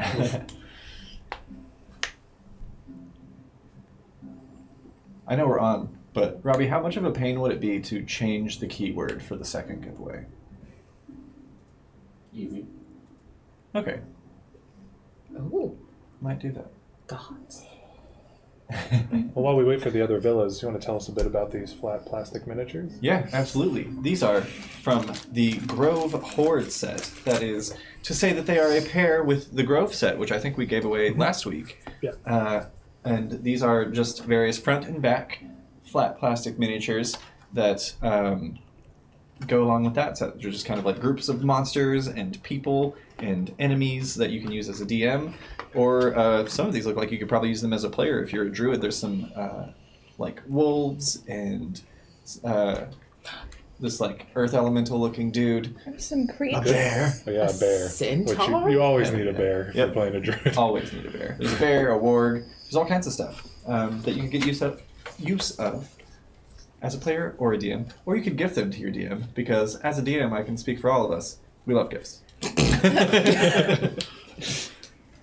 But yeah, it's a very, very neat little set. Dope. And 5 lucky winners will be not taking it home, but it will be arriving at their homes. Here in just a moment. We used a bunch of flat plastics when we went to Florida. We were able to pack everything Yeah. like this big. Yeah. We had like 30 maps and like 200 minis, and it was like that big. Yeah. It was nice.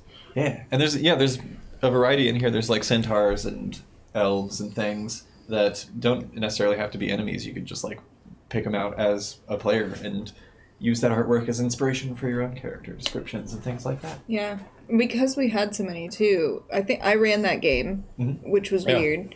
But you guys had a lot of variety to choose. Like, Yeah. what are you? Yeah, I actually got to like find, because I was like a hockey player. I like modeled my character after a hockey player, and I was able to find something that was somehow relevant. Yeah. You were a fairy. I think we had one of those. Fairy barbarian. Ah, yes, Gawain Gretzky. A barbarian. What was your fairy's name? It was like Poppy Sugar Button. Poppy Sugar Button. I think I played a Loxodon in that one. You did. You did, yeah. We Oh, didn't yeah. have one of those, but Yeah. Nikum. Yeah. I think you went with Burlyman. But there is a safari pack that has an elephant. Ooh, I don't that's think I fun. have like the playable race, but there's an elephant. Hell yeah. Man, There's a Roman pack too. Like a Centaurian pack in there. there's going to be so many new playable things soon. I'm very excited. Yeah. That new book that's coming Oh, out. man. It's supposed to have like 30 in it. Yeah, you sent us a screenshot of something like kind of like. Oh, No, I it was know. I a- think I just went into D&D Beyond, and I think it was- just reading those was like making whole other campaigns. Yeah, Yeah. there was like So dope. there's an Unearthed Arcana currently. It's a lot of Fae stuff. Yeah, And like, yeah, there's like an ooze, like a playable ooze. yeah, that's the one that you were. Yeah, you did send those up. Yeah, that looks like a lot of fun. The ooze, man, a changeling ooze would be everything. Yeah, we have the winners up. Are those winners? Our winners this week, you wouldn't believe it. You wouldn't believe it if you heard it. Oh my goodness. Winner number 1, eFirm. What? Shout out to eFirm. Always been supporting us from the beginning. We Yeah, appreciate we have a you. lot of things to hand you. We've also got 11-Day-Old Kobold. There he is again. Oh my god. They are again. As well as Black Eye. Is that what that says? Black EXE. Ah, Black X. Black.exe. Congratulations to you as well. Congratulations. Avenging Penguin. Penguin. Congratulations, Avenging Penguin. Glad to have you back with us this week. And a Dark Phoenix Ball. Whoa. Again. Hey, Dice Yeah. Twin. Congratulations to all of you. We will contact you on the back end of Twitch if we haven't already to get your information to find out where we need to send all of these minis to. But in the meantime, there's going to be another giveaway at the end of the stream of those beautiful Fantasy Forged Cholula Duvet dice. To enter to win these dice, enter the word... Let's use enter the word Cholula in the chat. Cholula! No caps, no punctuation. Cholula. Mm-hmm. Cholula. As in duvet. That's being announced, right? Like Mubot tells them how to spell it. Yeah. Yes. Cool. Yeah. So keep your eyes out in the chat for how to spell Cholula, and then spell Cholula to enter for your chance to win the Cholula Duvet dice. Yeah. Also, Google Cholula. If you don't have it in your area, just use some. It's the best. That's good. In the world. I do. I'm not a hot sauce person, Yeah, but it's- Cholula yeah. is good. Yeah, they Kinda do not lummy. sponsor us, but they should. We'll We should release talk that to them. That interview soon of the origins of character names. And things. It's amazing. So, So, on that note, how do you transition out of that? we're gonna hop back in. You all find yourselves once again sitting in the yawning portal. Yagra Strongfist has just returned to her spot beside her boss, Mr. Starsong. And you find yourselves seated at a table, having just had a not heated conversation, so much as a discussion. What would you guys like to do? Did she mention what those three were coming in for? She didn't. Rather, not what do you want to do, but how is everybody... We'll go around and we'll check in with everybody emotionally. How are your characters feeling after that interaction? Unfulfilled. I think he was trying to glean information from someone on the inside, and almost got there. Then some people walked in. If I had to say. I'm sorry, I really had to pee. Sure. I think Cholula's feeling like she's getting closer to something, and she thinks it's something involving the Black Rain. Okay. Alma is afraid that she is going to be dissected. She's mostly just scared. Okay. That makes sense. Ollie is a little bit upset. She did not want the conversation to go that way. I think she was definitely hoping that Yagra would just sort of be like, yeah, no, absolutely, I will 100% go with what you're saying, and these people are bad. Let's go fight them. That would have been really nice. Right? Why'd you make it that way, Cameron? Hey, I don't roll your dice. Oh boy, I'm clipping the hell out of that. I just make them. Dude, you have no idea how widespread you saying I don't roll your dice. Shame. I failed. Rude boy. That's the meanest thing. I'm just being honest. We're all just trying to have a good time. I set the difficulty. You have to meet. Fight your DMs. I'm kidding. I think she's just like a little sad that didn't go the way she wanted, and I think that this is probably one of the first times in a long time that Ollie couldn't force something to go her way. So I think she's a little peeved, a little upset.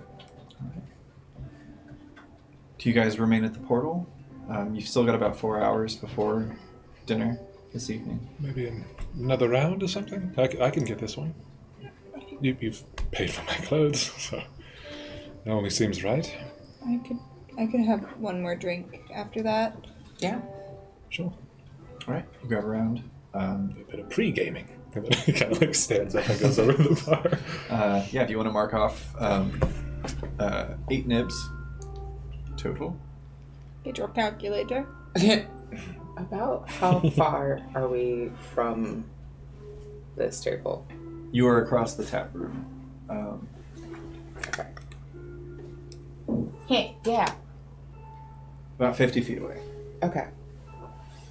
Am I able to hear at all any of this conversation from across the bar? It'll be challenging, but you can try. This is going to be perception. Hello? I left a shard. Is that silver? Hmm? Yes, dude. Fuck yeah, dude. Fuck yeah, dude. I know what a shard is, dude.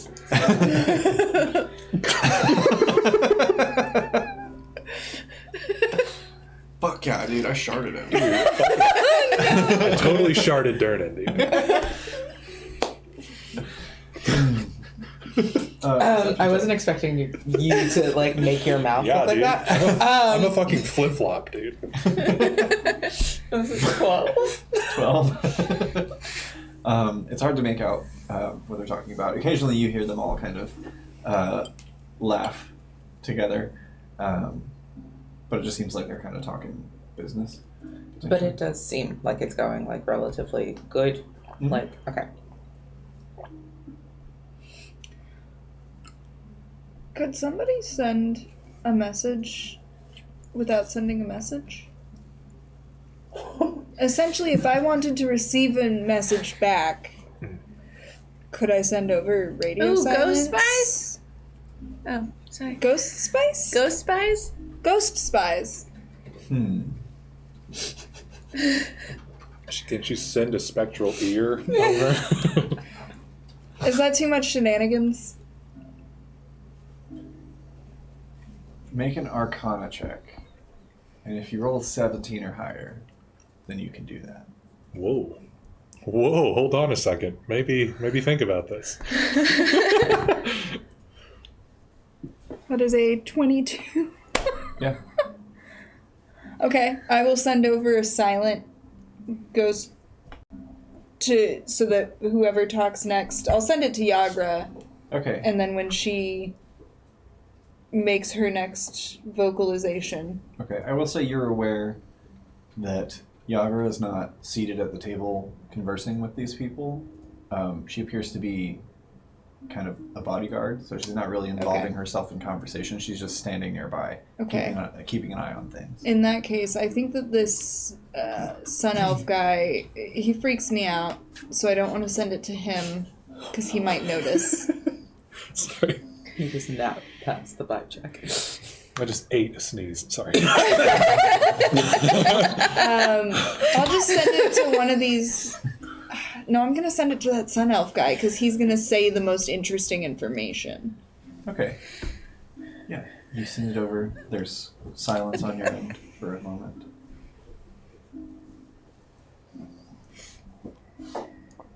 Before another unfamiliar voice returns to you.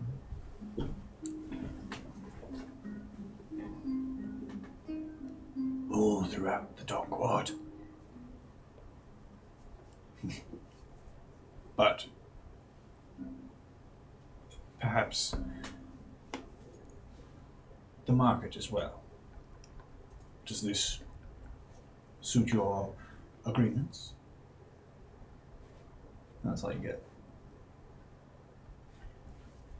I'm going to try to quietly kind of convey what I just did to everybody else. But that doesn't really mean anything to me aside from some things in the dock ward and maybe also the market. What exactly was said? All throughout the dock ward, but also maybe the market. Does that suit your contracts? Agreements? Placing people? Something. A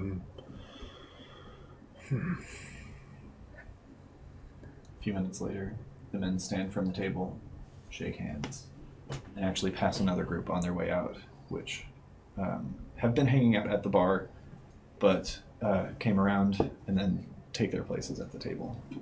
Begin having a separate conversation with a separate group of people. Seems like a busy guy. That was probably agreed upon then. They left quite early. Shaking hands.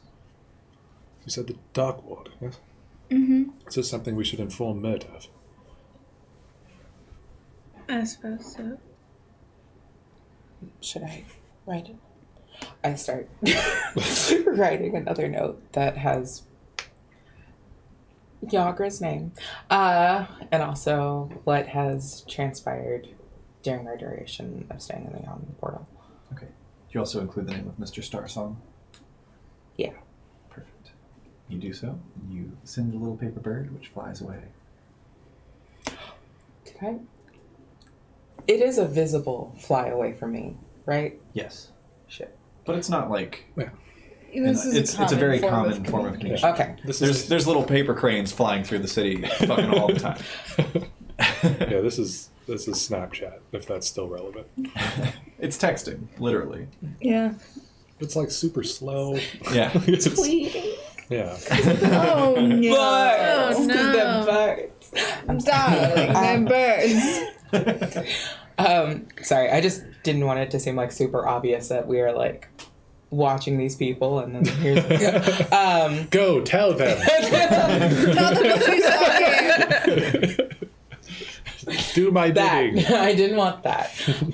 Okay, as long as it looks super casual, that birds are just flying from me and towards me, then cool.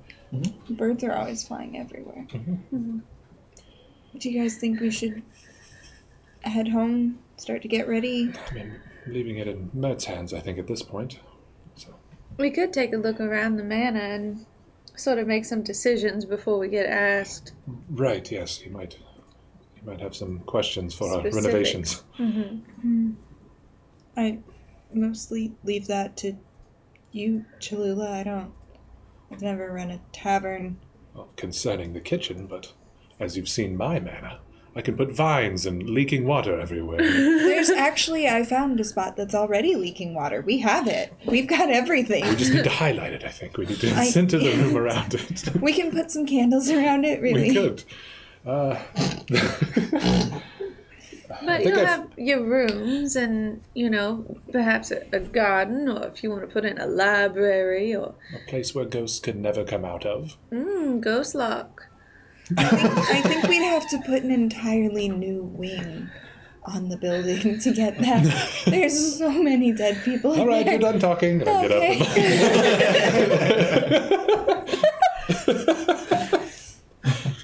You guys head back to Troll Skull Manor for a little bit? I've already paid up, but good. All right. For the sake of brevity, what are some things that catch your fancy? What are some things that you're looking into there? If any. I want a gym on the inside, like an inside gym. Oh, yes. Like with a Y, not an E. Gotcha. Yeah. Oh, I thought you said that, and then I went, like a man named Jim. I want a gym tonight. This is our gym room. Any kind of gym that you have, just... If you've got a gym. I'm just picturing yes, some quartz for my door. Got it. Oh. No gyms. Yes, But a gym. indoor gym. I can't spell. Yeah, easy enough. Anybody else have any Could requests? See I remember I chose one of the smaller off rooms, I think. Was it possible to see what the room situation looks like? Did anyone take the it's library is possible what I was going to get to. Oh, Did anyone take the one with the shelves? No, that's still... Is that on the That's the second floor, right? Second floor, I believe. There's Let like me the pull two up the map. smaller rooms and the kind of library type room. Yeah, I think Like I'd like to... there's like a den and a common area, and then on the third floor is the master and Cholula's room, and then I'm in the attic. attic room. Very good. So yeah, the full first floor is float. the tavern, and then the second floor is like kind of the first area of the house, where there is common room, a den, and then a bedroom and a spare room. Which that bedroom is the one that Silas took. He was going to be in the spare room, but nobody took that bedroom. And then up on the next floor, there are two bedrooms. There's kind of an L-shaped bedroom, and then the master bedroom, which Ollie has. I think the L-shaped bedroom is Cholula's. Yeah. Mm-hmm. And then on the third floor, there is attic storage and an attic bedroom, and that's where Alma sleeps. Okay. And there's a librarian study on the third floor. Yeah, I would just express interest in renovating this, having kind of darker woods and it being kind of like just renovating that room as well as my bedroom. But Absolutely. I'll write it down. Is there anything in particular that you guys would like to do to pass the time before making your way to Castellanter Villa?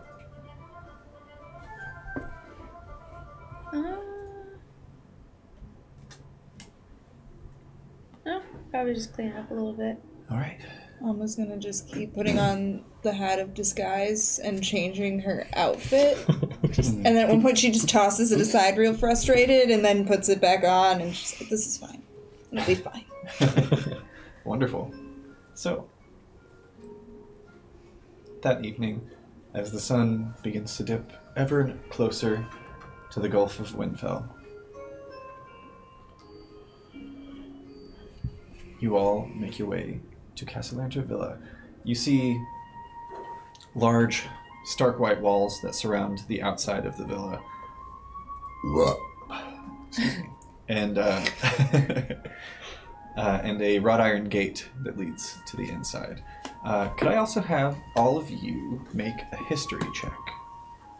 This was just to kind of glean anything that you may have heard or remembered about the Castellanters in the time since your meeting. 19. 19? 30, 20. 20. 19. 19. 11. 11. Ollie, you know what you know. Yeah. The rest of you, either by way of investigation and reading up, or by way of just recalling information that you've heard in passing, you know that the Castellanters fell on hard times a few years back, around the time that their eldest son, Osvaldo, went missing. They have since turned their luck around, though their son is still missing, presumed dead by most. You know that Lord Victoro Castellanter is the only living heir of the late Calidorn Castellanter, a former masked lord and hero of Chillrun, where he fought in the Battle of Chillrun against the Frost Giants. Over the years, the Castellanters have founded a number of philanthropic societies and made generous donations to various temples in Waterdeep, namely the temples of Celestian, Saloon, Gond, Foltis, and most recently, Bakab. They are known to worship Pelor, the god of sunlight and the harvest, themselves. Castellanter Villa's stark white walls and gleaming crimson roof and turrets stand out even among the other opulent estates in the Sea Ward. A 3-story mansion stands in the midst of a picturesque green gardens, dappled with immaculate hedges and elaborate water features. The estate is surrounded by a tall white brick wall, with a single wrought iron gate as an entrance. The Castellanter family crest, a golden Y, overlapping a stylized depiction of a goose being fed, is emblazoned on the gate, and armored guards stand at attention on either side. One of the guards, a tabaxi man with panther-like coloring, steps forward as you approach. The owners and proprietors of Trollskull Manor, I presume? That's us.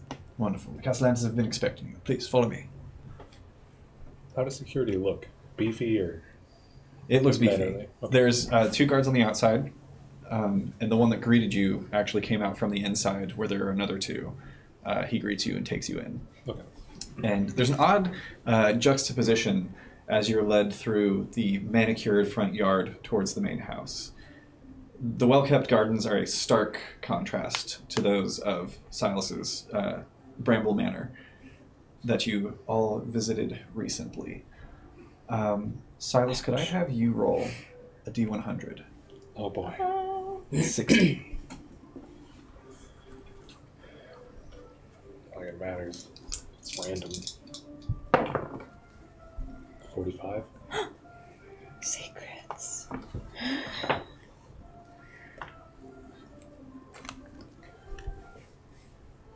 You die.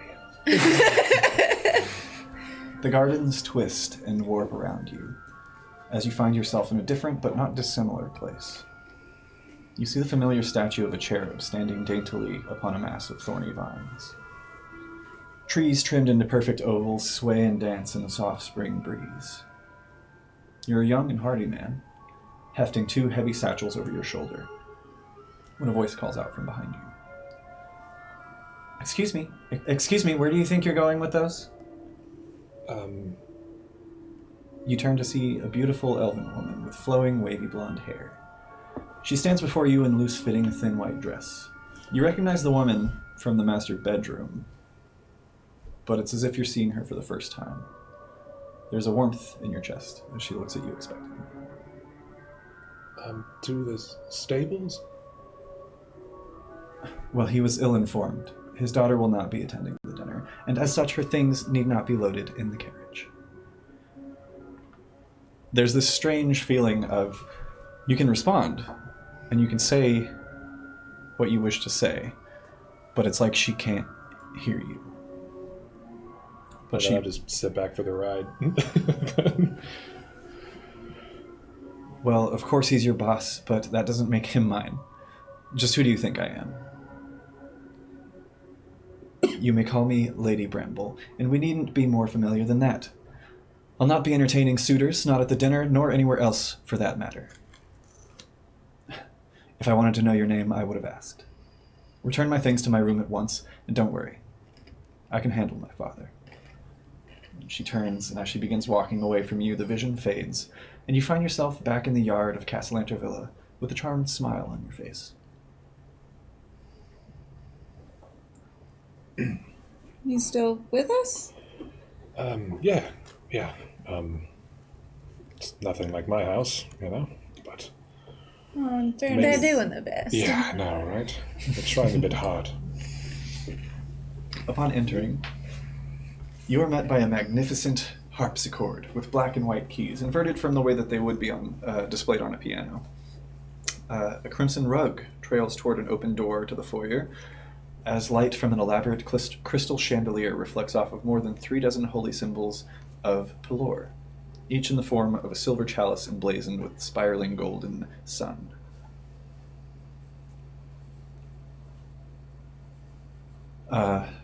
You see, as an aging male tiefling with wrinkly, desaturated red skin walks in wearing a sharp black suit and thin-rimmed spectacles just on the tip of his nose. He has long horns that are curled many, many times over. He steps in.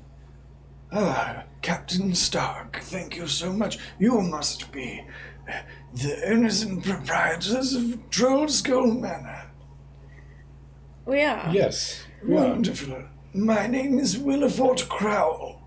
If you wouldn't mind, Mr. Castellanter is still in his study for the evening as we prepare the dinner. Would you mind following me this way? Sure. Of course. Right this way. Thank you, Captain Stark. You may return to your post. And the Tawaxi man nods and turns and heads back to the gate. Is this man like staff of some kind? Make an insight check.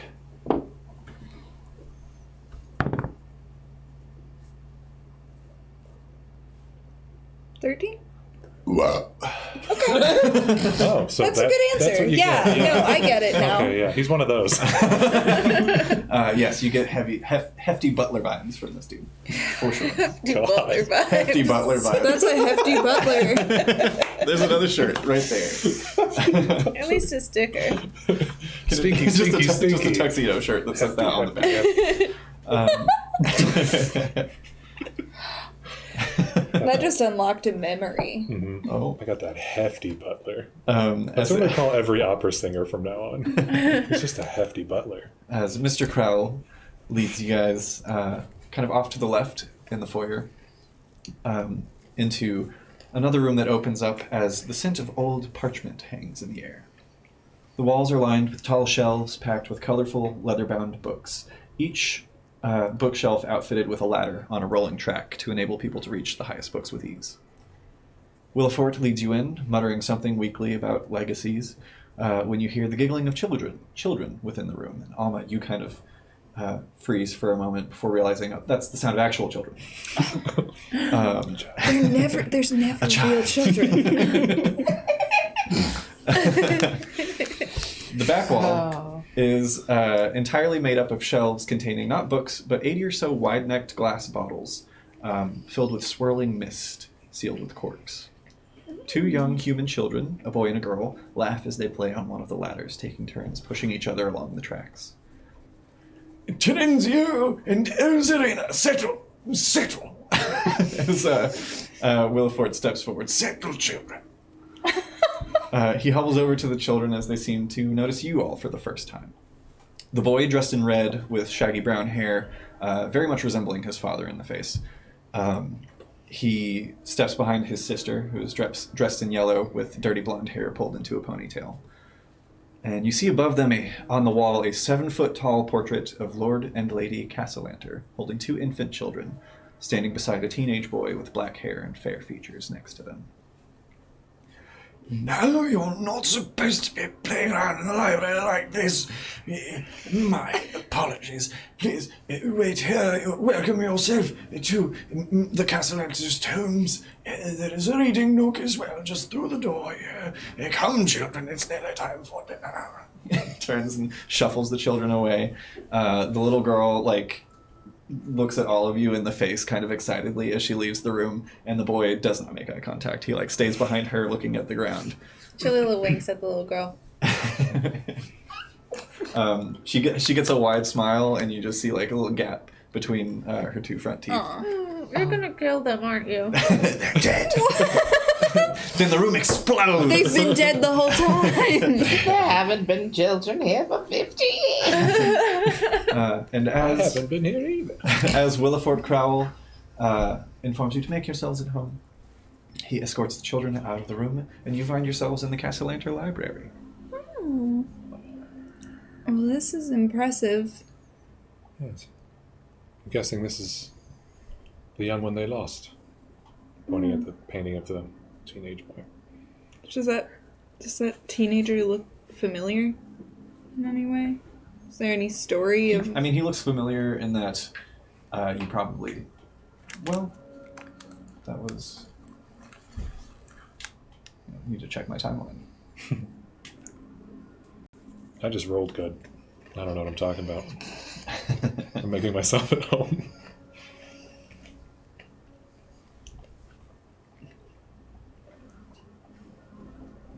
Oh, is that just a... Yeah, was you probably remember Alma from that knows the... about A couple of us rolled a couple of years back. on the history of this. Okay. The reason that you knew of a Castellanter named Osvaldo was because it made headlines when this kid went missing about 2.5 years ago, and Okay, I wasn't here. and was never found. I guess I can just shuffle that off to them since I 2.5 years ago? Mm-hmm. Oh, When did your family go missing?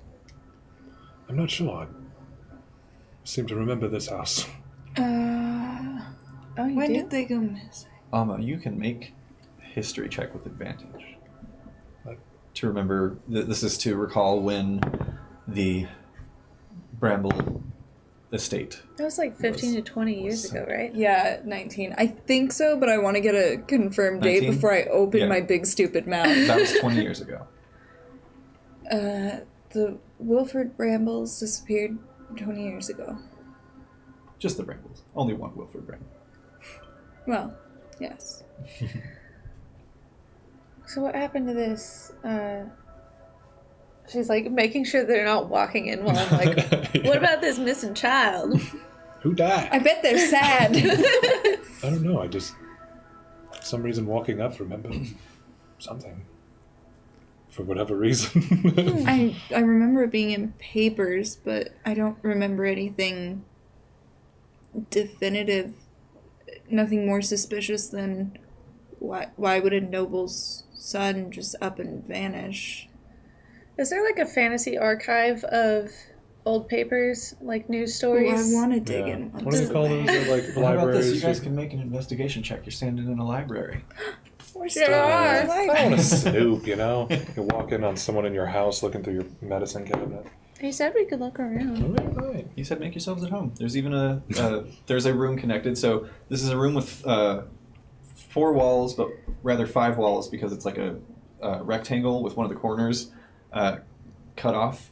And on that corner is a doorway that has a kind of stained glass window in the shape of a butterfly on it. And then there's another door directly to your right when you enter that that Williford Crowell motioned towards and said that there was a reading area. Oh, a nook. Yes. What was the roll? This was investigation. So 19. 19? 18. 18. Only rolling this dice for the Nine. rest of my 9. life. 21. 21. If I could have the three of you that rolled over a 10 make roll a d6 for me. Oh. And then I'll go around one at a time. Roll it, hold your number, and when I get to you, I'll tell you what you find. We'll start with Alma. 2. 2. You find a book called The White Raven, a fiction story about a young elven girl raised by dragons in the forests of Hoston, across the ocean on Vassacre. Cholula. 3. 3. You find a book called Identifying Grubs, Worms, and Sentient Fungi. It is a comical but informative book on the mysterious underground caverns known as the Underdark. Oh, I'm reading that. Hell yeah. There's a lot of interesting information presented in a very comedic way. And you feel like you learn a little bit. Yeah. Apparently, there's something called Mirkwood that is technically a mushroom that is used in the Underdark in the same fashion that wood would be used on the surface, because they don't have trees down there. So if a mushroom is sentient, you can't eat it, right? Are you asking me or are you asking them? I'm asking the world. Let us know in the chat. I think that depends on your moral compass more than Yeah. logistics. I think Yeah. it's... You could ask it. Silas. Hello, sir. It's nice to meet you. May I take a bite? 4. May I have a stew? Silas, you find a book called The Ship of Bones and Nails. A book that tells the legend of the Naglfar, a ghost ship said to haunt the Sea of Squalls near Grimdall, said to be constructed entirely of bones and fingernails of every dead creature. Nope. Alma. I toss it back like hot potato. Wait. I'll read it. Ollie, if you'd like to grab a random book as well, you can roll a d6. Get you a book. 2. 2. Roll again. I already pulled that one. You fight someone for a book. It's 1 or 6, I think, are my 5? 5. Yeah. 6. You find a book titled Down and Down and Down We Go. It is a published journal written by the wizard Mordenkainen, detailing his descent into the many folding layers of the Nine Hells, documenting the horrors he experienced there and his triumphant return. Hmm? I try to, as quickly as possible, skim it and see if there are any similar descriptions as what I know attack the temple. Oh, make an investigation check. You just gave Miranda something to compare her notes to, is what you've done. Which is probably, her notes are more than this book probably has. 12? 12. You come across a few troubling descriptions. One that describes a creature entirely made of bones covered in dry flesh, with wings and spindly spikes. That sounds familiar.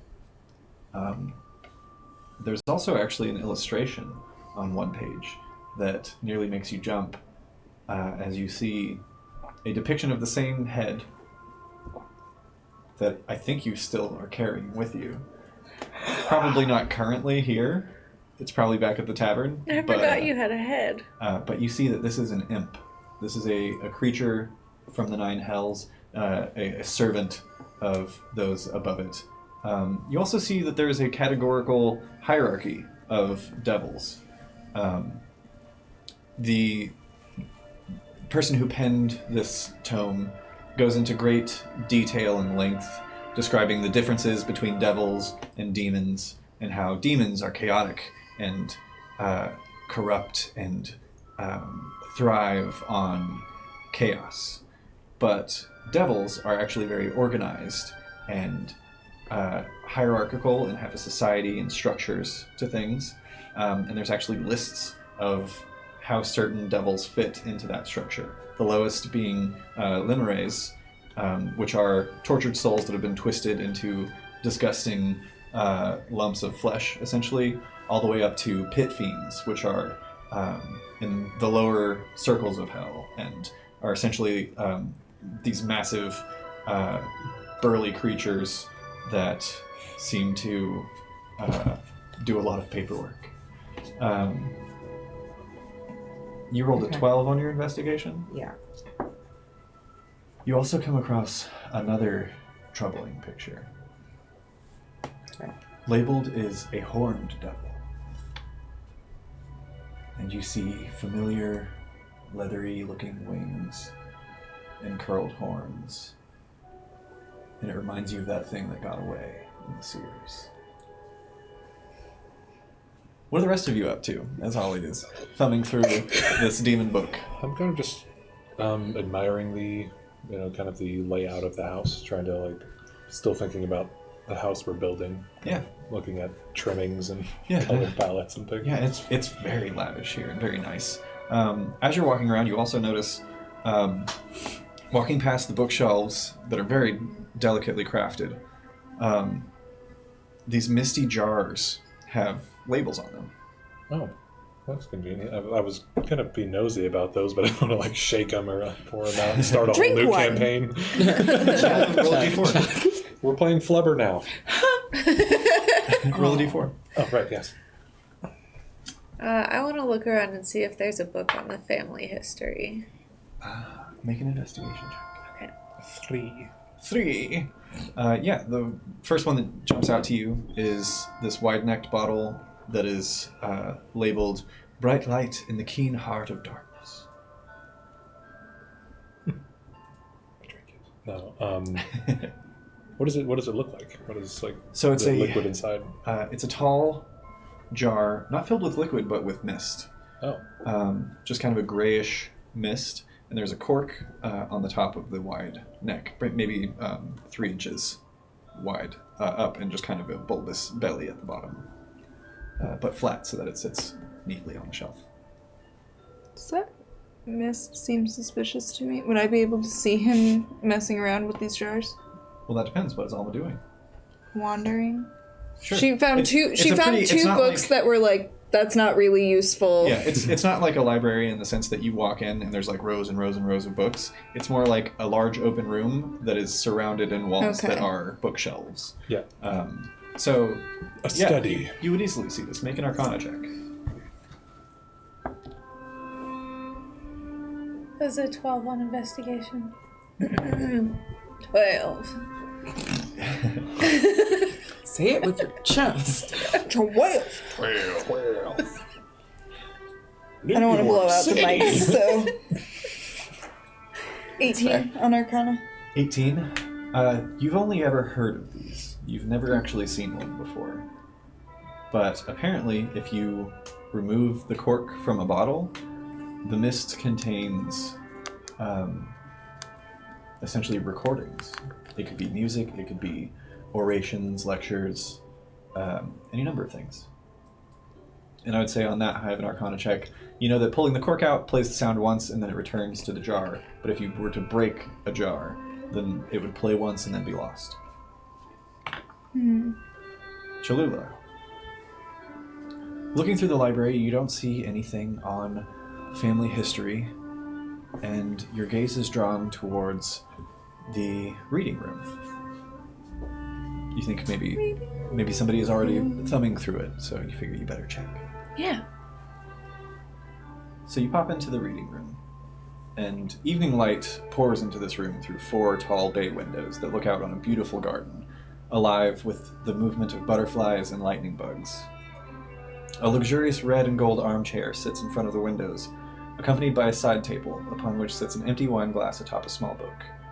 A door on the north wall of the room is also adorned with a butterfly-shaped stained glass peephole.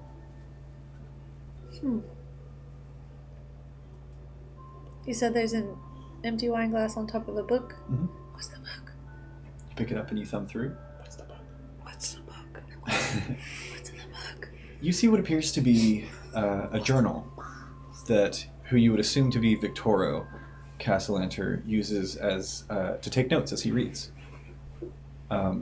Mostly it contains dry observations on atlases of Kavora and on history books.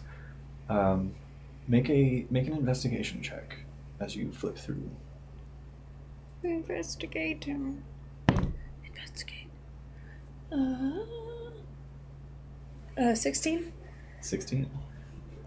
You don't come across anything that points towards Castellanter's specifically history of their family, but you do come across a few notes that don't seem to pertain to the books being read in the sections the notes were taken. 3 of them stick out to you in particular. The first one, Neverember's dragons are the answer to our prayers.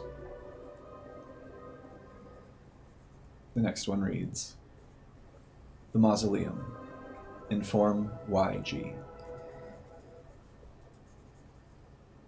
And the last one reads, Galore is an aboleth. Now it all makes sense.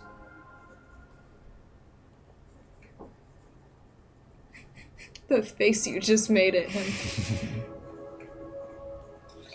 I wish I was smarter, so I knew what the word aboleth meant. It's something. Cholula can make a nature check if she would like. Yeah.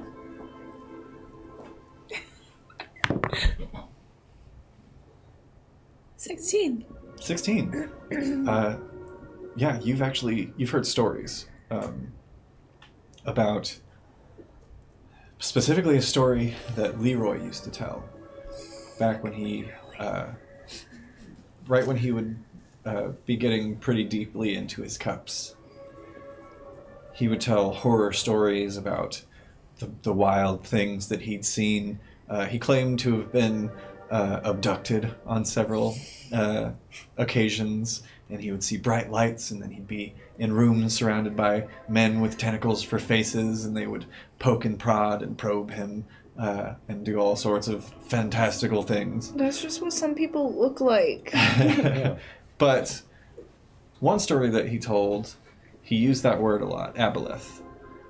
And when you asked him about it, after he got really annoyed and threw a plate at you across the room, he kind of fell down into a chair and was talking about a horrifying, aberrant creature from the folding plains that swims through time and through memories.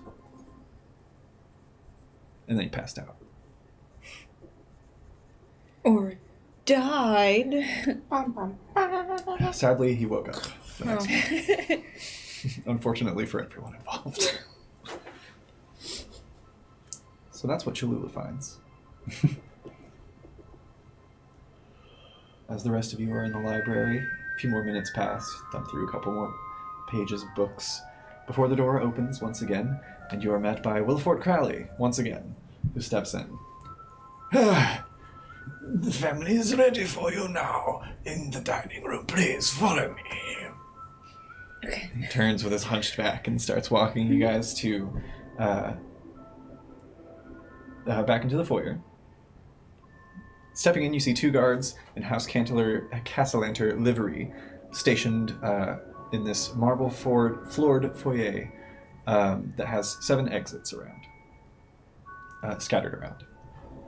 There's one of those is included in the door to the entrance hall that you came in, and the other you know to be a door to the library. To your left, there is a grand staircase that ascends to the 2nd floor.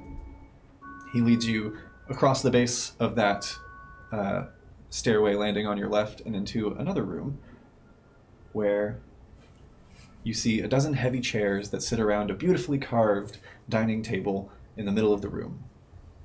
The table is set with golden plates, utensils, goblets, and candlesticks. Silk napkins are folded into Castellanter geese on each golden plate. The familiar visage of Lord Victorio Castellanter stands as you enter, joined by a beautiful woman, human woman of pale complexion and long onyx hair to his left, and the 2 children that you saw in the library. Welcome, my friends. So kind of you to join us. Please, have a seat. Make yourselves at home. This is my wife, Amalia, and our children, Terenzio and Nazarena. Amalia bows.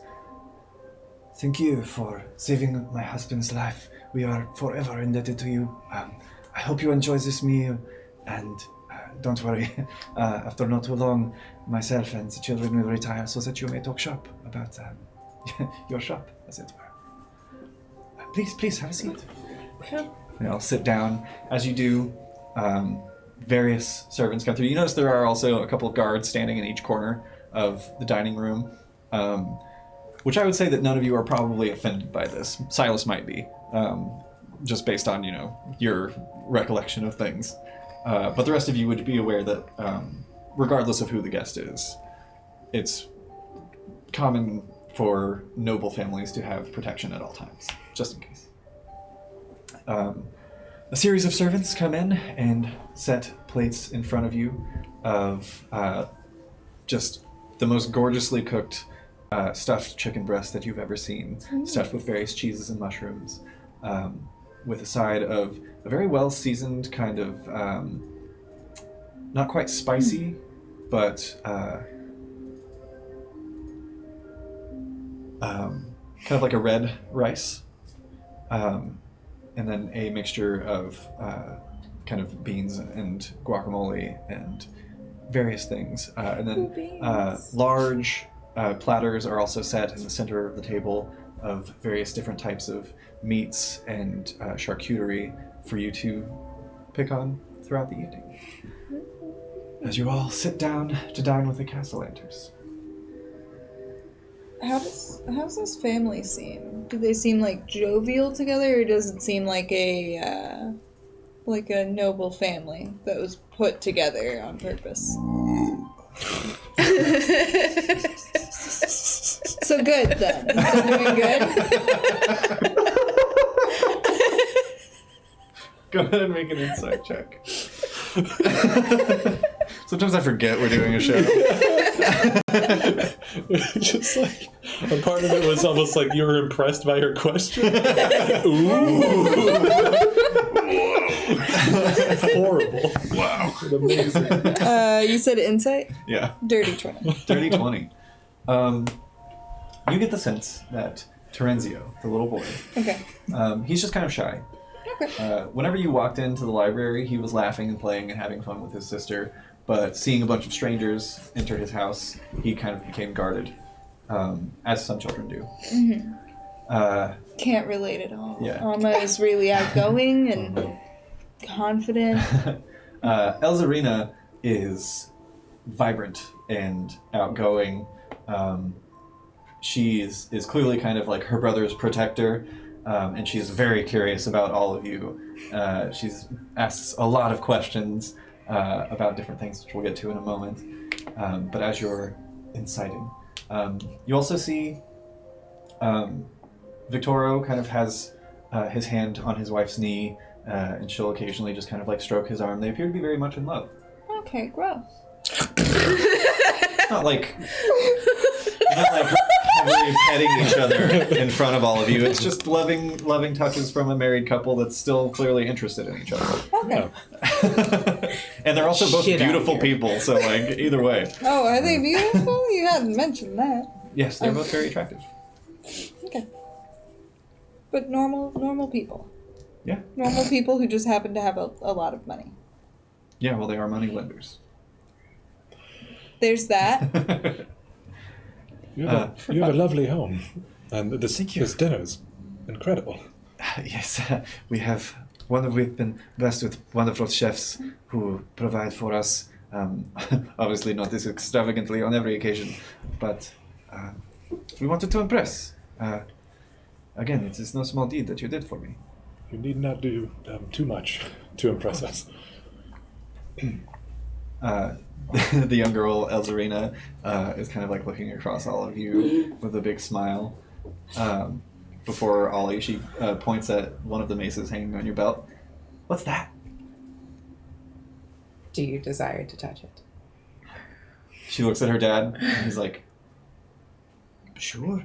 I won't hurt her. She scoots out of her chair and hops around over to you. Like, put the mace in front of me, being careful not to, like, get it on the table, because that's probably gross. And I sort of, like, put my hand on the spiky part. Okay, you can touch the handle. It's very heavy. Don't lift. Also, because my hands are here. Okay. And she grabs the handle, and you feel like a little tug. But as she grabs it, she's just like, wow. Do you ever kill anybody? And both of the parents are just kind of like, I have had to defend myself, but I don't really recall killing. Wow. What about you? Oh, me? Have I killed anyone? Serena, you really... Please, have us eat your dinner. Eat your dinner. Yeah. I'm so sorry. No, it's fine. She's very curious. Yeah, she should be. What do you do around the house, little miss? Well, I keep the books, and sometimes I catch... She looks at her mom. I don't catch butterflies. That would be rude.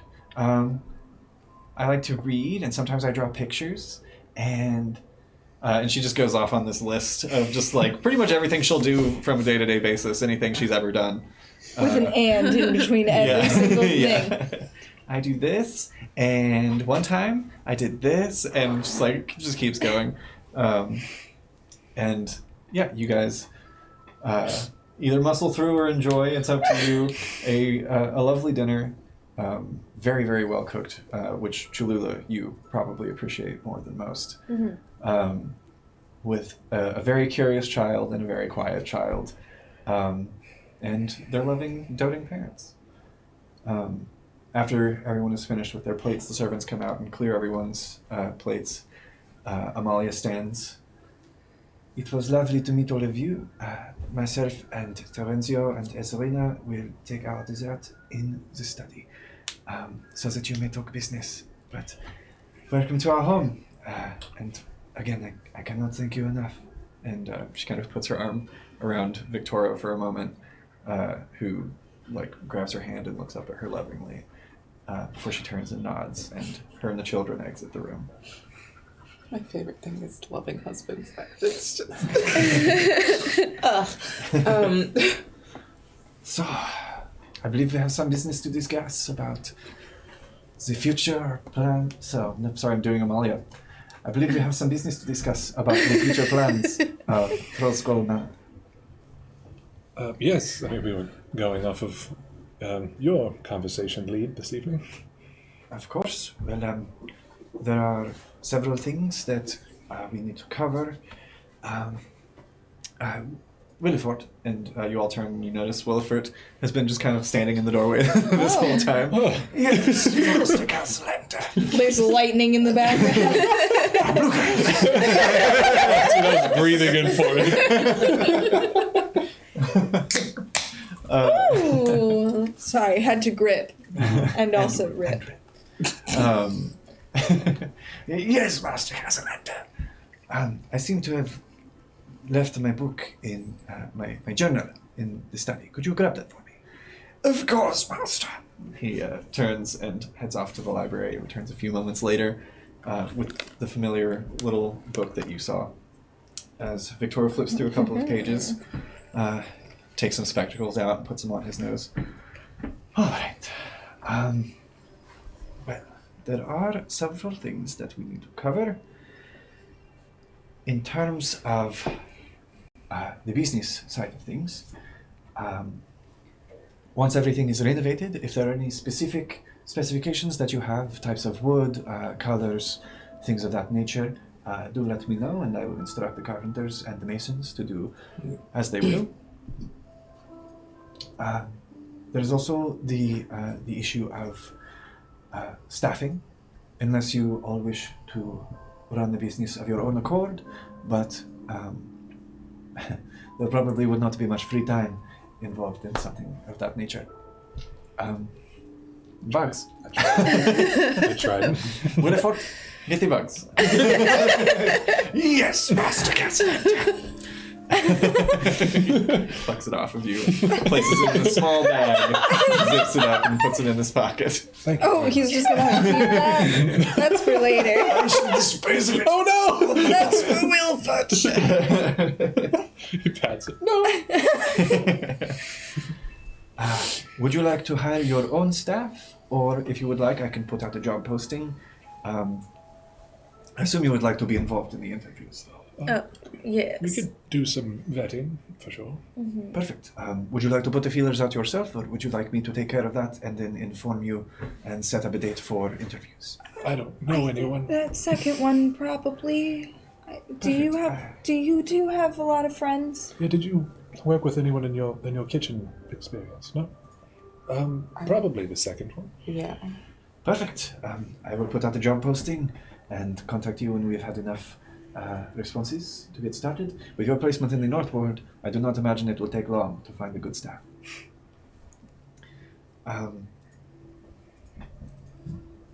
Are there any specifics of the tavern or the manor itself that you had in mind? I just think that to keep us all in tip-top shape, because we're going to be fighting a lot, that we should put a bunch of weights in there and like some machines that maybe help you lift the weights or something like that. But we should really all be able to work out there in peace since it's our home. Right. A weightlifting room. This can be accomplished easily. Never heard of such a thing. Do you even lift? I believe we've got one in the guest house. It will be a gem of the home. We'll call it Continent Fitness.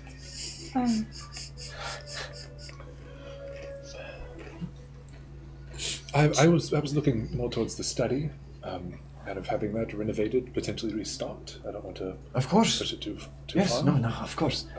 Do you have any anything in The history particular of that interests the history you? of Waterdeep and the families.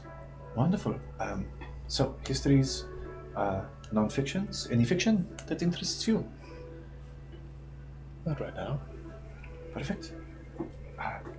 Anything specific for the kitchen, Mr. Bear? Well, You pull out a scroll.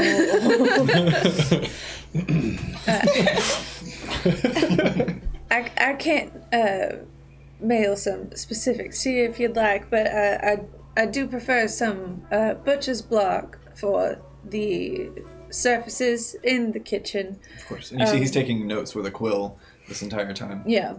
The oven needs to be restored. It works all right, but it definitely has some issues. And Does the original oven have sentimental value for you, or would it be best to replace it altogether? replacement would be just fine. Perfect. It will be done. There, for the tap room, I think dark woods, leather on the chairs. Of course, easy to clean. I love the gold accents that you have in your home here. The gold and the red look lovely together. I think with dark wood that would be quite nice. Yes, absolutely. Dark wood. And have we thought about a name for the sign? Oh. I have a few ideas. Oh. What do you think? I don't think we've discussed it. Well, please. We've got all of the evening. At least I do. I was thinking about the golden tankard. The golden tankard. That would match your theming well. Golden tank. bit, yes. Sounds Tankard. nice. Ms. Duvet, you said you had some ideas?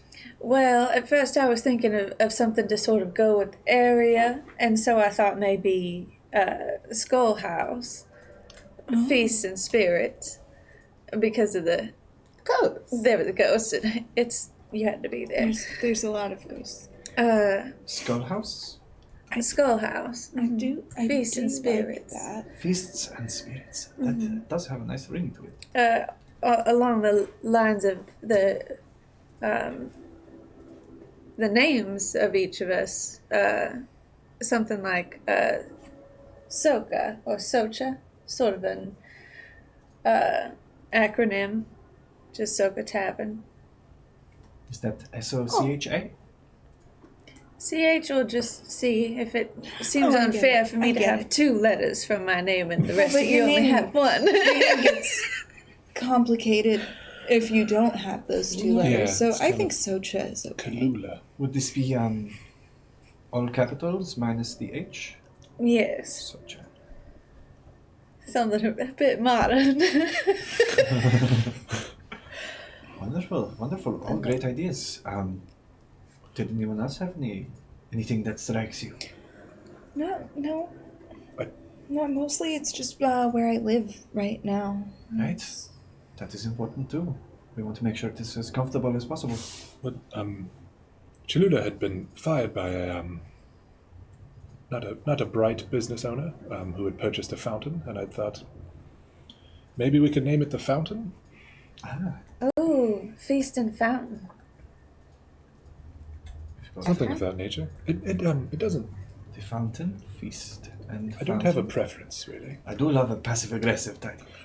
But then, too. do we have to have a beer fountain? No, it's a No. fountain because of the taps, because of the ale. Because It's the Oh. idea of a fountain, a feast and fountain, right down the street from a literal awful fountain of ale. But then there's Skull House, and that's pretty cool. Skull House is pretty cool. Skull House is fine if you like skull houses.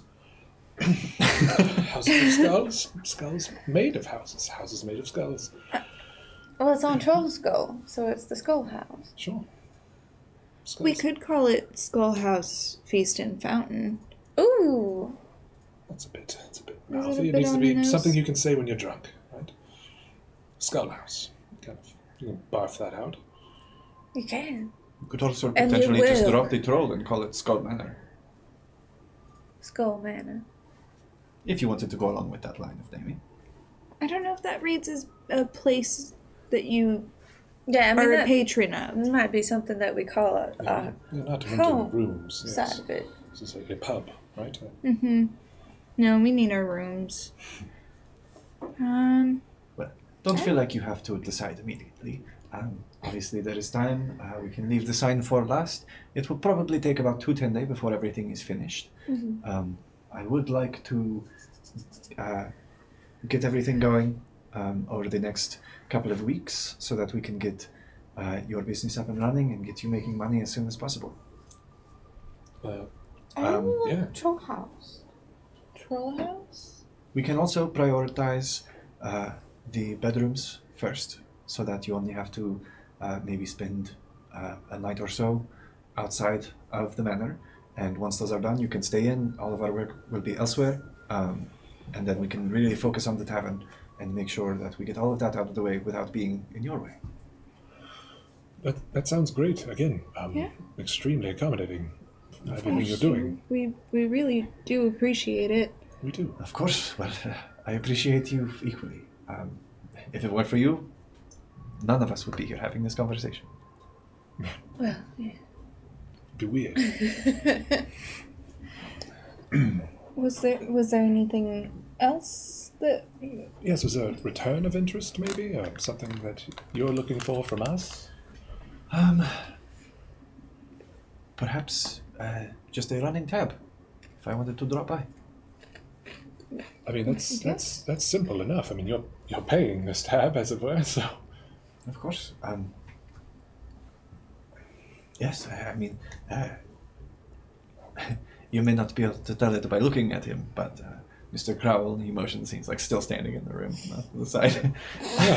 Mr. Crowell is a wonderful babysitter, and it would do us great for myself and Amalia to be able to get out of the house for, a night on the town. We'd love to come by and have a drink in your establishment. Oh, that would be just wonderful. That sounds nice. Ollie sort of puts her hand under the table and sort of picks up that book that she had in the library and sort of opens it and turns it over. I know that I came here for a different reason, but I think I may have figured out what attacked the temple. Because I have one of their heads. Right now? That's right now. No, I wondered the same thing. Yeah. Every time we leave the No, house. not Kind of with me. leans back, and you can hear children giggling in the next room. Okay, good. Can you show me? Ollie sort of flips back to the page where she saw where the M's were described and sort of relays how she sort of got this head. But then I wanted to show you something else, and she sort of turns to the page with the horn devil. I saw one of these. In the flesh. Yeah, it was sort of flying away, but it They're like here. And if what I read in this, and again, really sorry that I was just like going through your library, but he said it that was open to you. If this is like in the city and it did what it could to control these imps, if what I'm reading makes sense, I think this may be too important to just leave alone. And unfortunately, I can't trust any of this information to the Silver Stake right now. So I was going to wait until after dinner and take you aside. We can speak privately if that's okay, or if you're okay with your friends knowing your business. They've already kind of agreed to help, so I think it's fair that they get to know what they're a part of. Wonderful. Well, for those of you that may not have been aware, obviously you know that I have met Miss Ilno before. Her temple, the Temple of Bokab, was under attack, and it was a bloody affair. And the devastation was great, and my wife and I took it upon ourselves to personally oversee the rebuilding and restructuring of the temple, which is still underway. We have a lot of masons on the job and wizards alike to make sure that we can restore the temple to its original greatness. I have also, at the request of Miss Ilno, been looking into this attack. I may not look like it here in my fine clothing and my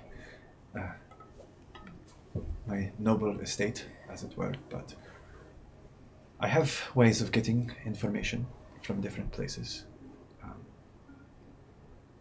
You would be surprised how far a couple of dragons can go in the right hands. It's funny that you mentioned the Silver Stake. Something has not sat right with me about that. Ever since our encounter, and you tell me about the markings of the men who attacked us, which I don't know if it was weighing on your conscience, but that bandit did survive. The one you smashed against the wall? Yes, I'm Okay. The healers got to him in time. realizing how relieved I am. I don't think I was relieved in the moment. Of course. After some questioning, he revealed some very troubling things. Apparently, the Silver Stake is not just hunting the idea of these creatures and entities being hidden in the city, being used to build an army. But from what I was told, they're funding it themselves. Apparently, they are creating a problem That they can only solve. Of course. It troubles me that these things are in the city, and if someone were behind it, my money is on them. And that is a lot of money. Okay. We fucking get it. We've been here for hours. Would you like to see that was Cameron, that Silas's wasn't estate? Aurora. It's quite beautiful too. Right. Let me take you to my gardens. Do the two of you have any reason to believe that they're targeting just the Temple of the Cobb, or I would all not be surprised. temples? I actually may. So listen, this is only a guess, but like, your family went missing. Yes. Completely gone. And you are missing family too. And I know what you and your sister do. I know we shouldn't really talk about the magic openly, but His wife. they look so similar. I thought they were. I'm sorry. They really don't. So just so I'm clear. No, it's wife. It's wife. It's wife, not sister. No relation. No. Neato. This is my sister wife. Robbie, can you change the tags of this particular episode? Welcome to session 5, Sister Wife. I wish I had a better memory so that these things didn't happen. As many notes as I take, nothing retained. But I know that you and your wife were working with the magic, and we shouldn't talk about it in the streets, but was there any way that your family could have been involved in magic? I know you don't remember, but... I've been trying to get anything that I could follow a lead on, but I have nothing. All I have is that they disappeared and no one knows what happened. I have a lead Master Castle and Thunder. You try to see Williford. He exploded. Oh god! I'm not feeling so good. There's a crack of thunder as Williford Crowell steps back into the room, holding a little folded bird. There is a message for Miss Ingrid. And as he opens out his palm, the little bird flutters over to you. I sort of try to catch it. Mm-hmm. As you do, it unfolds itself in your hands. Okay, good, because I didn't have the heart to rip open that. Ronald, wait. How dare you steal that car!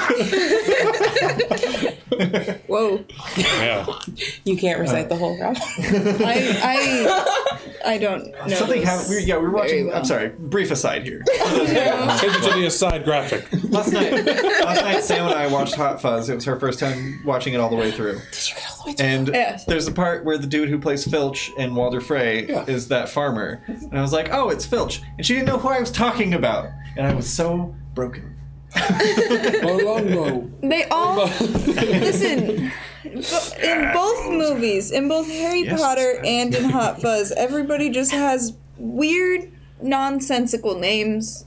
How am I meant to keep track of them? Like the All right, point. we're just gonna stir shit up if we keep talking about this. See you guys tomorrow. I was so ready to fight. Cam saw the war brewing in my soul. Yeah, next time we'll bring our swords. Oh, I saw the people and typing. People typing at home.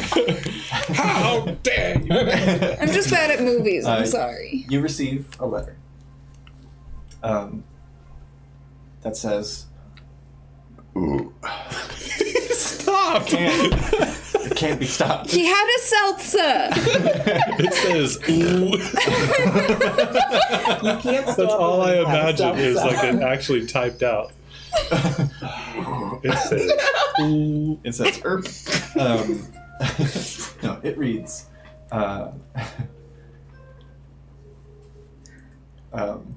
you can hear the voice in your head. Good work. Welcome to the rank of Harp Shadow. More work to be had in the future. I'll contact you. And then there's a postscript that has an address.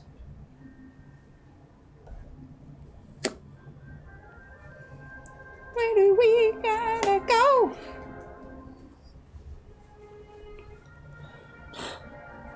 I said, ooh. You open the letter and it goes, ooh. I don't know why it's funny. I'm a child. Earlier he said shaft, and I had to hold all of my body tight to not. Shaft? Shut your You pick up shaft but not balls? Not... boom, boom, boom! Shaft. It was really, he really That's all for enunciated. tonight. How do we top that with our fantasy game? Only true friends. In the comments, what episode was that? You get that shaft, but no ball.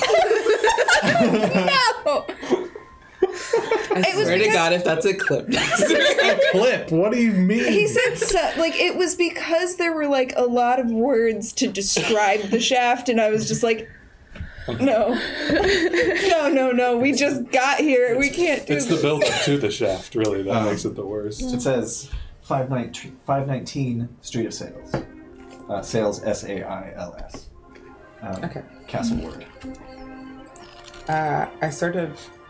Do these birds don't leave or anything, right? Like once the message arrives, you get to keep it. Mm-hmm. Okay, cool. Then I'm gonna tuck that little note like underneath my robe and just sort of hold onto it. Of course. What was that? It is possible that there is some sort of correlation between the Silver Stake and what happened with the Bramble family. I'll be honest, I was not aware of your status. He wasn't either. I can look further into this if you would like. Yes, I was hoping to talk to you in private about that, but yes, Of course. to start. Of course. This is traveling, I would say, if you are in association with anyone within the Silver Stake that you know of, tread very, very carefully. They are dangerous people. Dangerous and two-faced. I'm sorry, this took a bit of a turn that I was not expecting. I believe we've got everything squared away as far as the manor.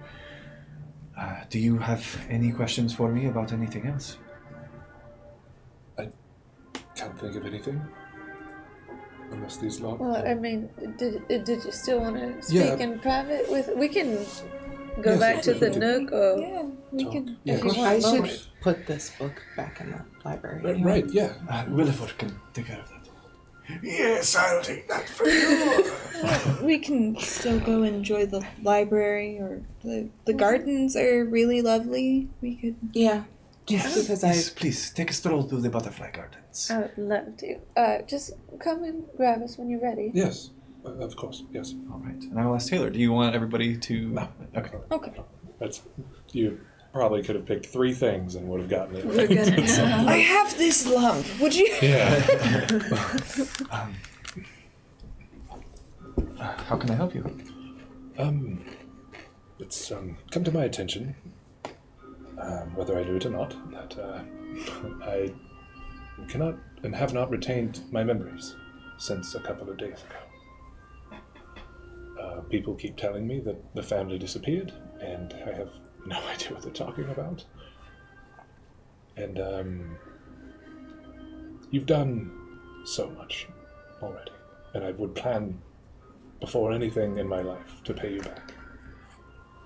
But it was told to us that I could get some form of restoration, potentially. And this not only would help me, but potentially the mystery of the manor as a whole. Just give me a number. I think it was somewhere in the neighborhood of 1,200. I think it was 15. I wrote it down. I'm trying to be in the role, but I wrote it down somewhere. I want to say it was 1,500. Yeah, it was 1,500. Is it 1,500? Again, I feel bad for even asking, but I think there's more important things within my memories than my own. Of course. Unfortunately, I do not have this on me. Of course, yes. But I can make sure that it arrives at your manor. I will have this for you in the next 10 days. Right, could it go straight to maybe the church that would be administering this? Of course. I What wouldn't temple wanna- do you prefer? I think it might. I mean, I think Ali might enjoy potentially Pakab if it's not a. Of course, the temple within the city of Waterdeep is still functional. It is the one in the field ward that was, or rather, in Undercliff, the surrounding It's a rural temple where the attack took place. Would you prefer to have it at the temple under reconstruction or the one in the city? Whichever of the two, honestly. Of course. Well, for structure's sake and for your convenience, the Temple of Bokob here in the Sea World would be probably the best bet. I will give them your name and begin making payments on the restoration service. I will let you know when it is available. Thank you. It would seem I'm indebted to you now. Don't worry about it. You're really going to flex on me like that with your money again. At this point, we're just, I hand you 2 gold and then you hand it back to me and then I hand it. We're just passing it back. It's ours at this point. Don't worry about it. Fairness for all. Indeed. Words to live by. I should probably join them again. Of course. I will see you out. And he follows you out. The rest of you made your way out into the butterfly gardens, which are beautifully manicured. And from here you can actually see the whole of the estate. You see the massive kind of like manor house portion. There's also an entire guest house across the way, and what appears to be a stable of some kind as well. And yeah, it's just beautiful flowers and greenery and butterflies. And getting to this point in the evening, there's also just like flurries of lightning bugs that dot in and out as you walk through this just wondrous garden. And shortly thereafter, well, actually, is there anything that you guys would like to do while you're out there? I'm just playing with the lightning bugs. try to catch a...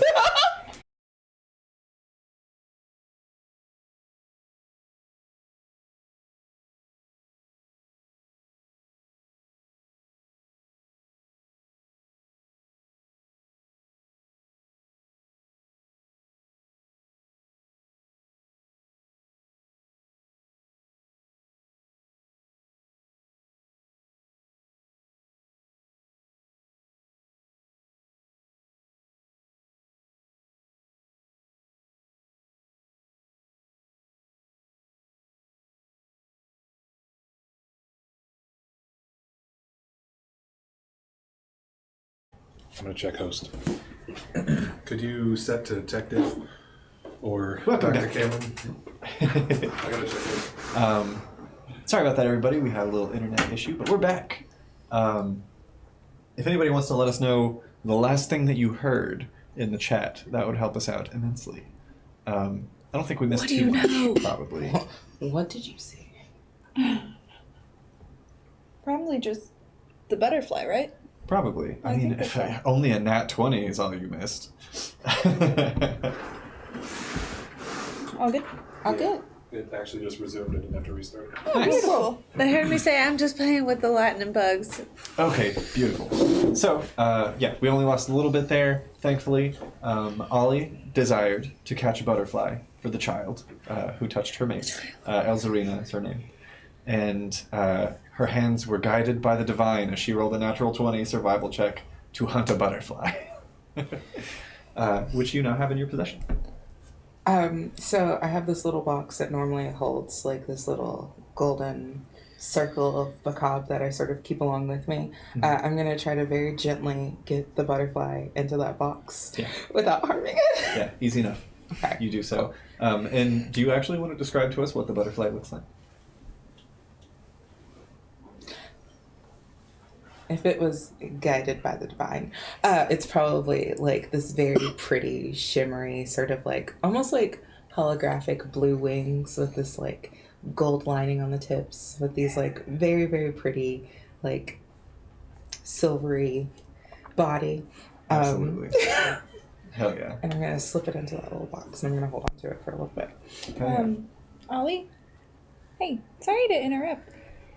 Was that bird earlier what I think it was? Oh, yeah, we're Harpers now. And Ollie sort of just like pulls it out from under it. Well, not like real Harpers, but like, they said if we want other jobs, we can show up. What is this address for? I guess if we just wanted to get in contact. I'm gonna make an insight check. 15. 15. You get the sense that this paper bird was sent to Ollie because she sent the others. But you get the sense that that postscript is probably for potentially you, and also probably Silas, to get your end of the bargain. Okay. Do you guys mind if we show this to Silas when he comes out? No. At about this time, Silas and Victorio come stepping out into the butterfly garden. Here we are. Does anyone else have any more questions for me before you make your way back to the tavern? Or None that wherever I it is your can- business lies. None that I can think of. Wonderful. Well, Nothing right away. thank you so much for joining me and my family. It was nice getting to show you what it is that I got to come back to, thanks to all of you. It was lovely. Thank you so much for dinner. Of course. Please follow me. You can walk and talk as he begins leading you back towards the front gate. I'll just silently hand that letter over to Silas. We're supposed to go to the address. I don't know the dress. We'll figure it out then. Victoria? Yes. Victoria. Do you happen to know where Sales Street is? The Street of Sales. Yes, sorry. Yes, it is in the Western Castle Ward, near the naval docks, I believe. We could go. Weren't Like now? I mean, I have a feeling these people probably operate at night. Yeah. This They- sounds like none of my business. Sorry. Yes, sorry. No, Thank of you course. so much for dinner. Again, and thank you for coming. I will give Amalia and the children your love. Please. I grab his hand and just shake it Yeah. as hard as He I shakes yours as possibly well. can. And we will get everything sorted out. Thank you. I will let you know as soon as it is done. Ollie sits on the butterfly for a little bit, remembering that conversation with her mom, so she's gonna give it to her later. Okay. Well, have a lovely evening. You as well. I'm sure we will be seeing each other again very soon. Mm. And he gives another polite bow before the guards escort you out, close the gate behind you, and you find yourselves on the streets of Waterdeep in the Sea Ward once again. What's the plan? Alright, so if we're in, from the information that we sent back about the people at the portal, then they may know more about the Silver Stake that could be helpful. Could be helpful for Ollie for sure, and he promised you some information. There's some things I'd like to discuss with him as well.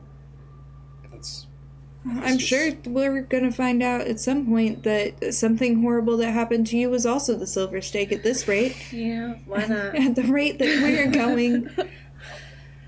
As you guys are walking through the Sea Ward, you see kind of stumbling out of a nearby tavern a tiefling man with kind of a light reddish complexion, not quite pink, and just kind of straight up horns, a little bit greasy hair, a little disheveled. He's clearly just kind of like stumbling, and he kind of like trips down a step and catches himself on you, Silas.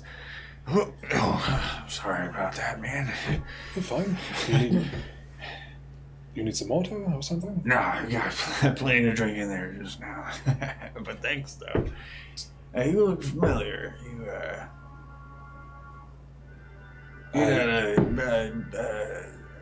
I get that a lot. It's the facial hair. you're that Silas guy. Yeah. Murr hopes you got his letter and he wants to see you at his mansion. He gave you the address. You'll have a lovely night. He turns and... Was that dude fake drunk? Do I catch any, like, Make an insight check. do I catch any like glimmers of like any pins or tattoos or Perception. anything? As I catch him, I'm not gonna do it, but like I just slowly start to tighten my grip like taekwondo like on his collars. Yeah. Insight? Uh-huh. 16. 16. 10. 10. He was clearly delivering a message. You don't make out any pens or anything, but you know that they're usually suppressed. The saddest, most aggressive position over there. Just Are you still holding on to him? No, like Okay. as soon as he motions to go He away. backs up, he's just like, yeah, he looks forward to talking to you. Down with tyranny. And then he turns and walks away. Fuck that guy. Scare me like that. I'm worried about you. Text my mom. We're serious. Well, it sounds like plans like have been made. we're expected. We're already in Castleward. Might as well swing over. All right, technically you're in the C ward, but it's nearby. Yeah, Street of close. Sales. Street of Sales. All right. Easy enough to find. Again, Waterdeep is mostly laid out kind of like a grid, just with various alleyways and things of that nature. But it's still early in the evening. You guys make your way to the Street of Sales, and eventually to a large, not quite as large as the manor that you were just in, and not gated, but just a large manor house. You can see the first floor looks dark, but there is light coming from the second floor. Are there any guards? There's light on the second floor. Mhm. How easy does it look to climb? For you, Mhm. probably easier than for most. Is the window open? No, not currently. I'm gonna knock on the door. Oh, really? That's so normal. Yeah, you knock on the door. Guy opens the door who looks very out of place in such a large house. Just a simple brown jacket with the collars kind of popped out to the side. Plain white shirt underneath, brown trousers, and just a little cap. Half-elf man. His ears just kind of poke out to the side a little bit. Right. You guys. Right. Yeah, boss is upstairs. Come on in. Okay. You all step inside. He closes the door behind you and leads you upstairs. And you see various people who look like they're from various walks of life. Just kind of around different places, kind of going about business within this place. And you are led upstairs to an office where a chair turns around as you enter, and you see the familiar guise of Mert. Hey, you got my letter. That we did. Perfect. Well, wonderful. You guys did a good job. Just in case you were curious, sounds like Yager Strongfist, which you told me about. Other guy's name is apparently Davil Starson. Real piece of shit.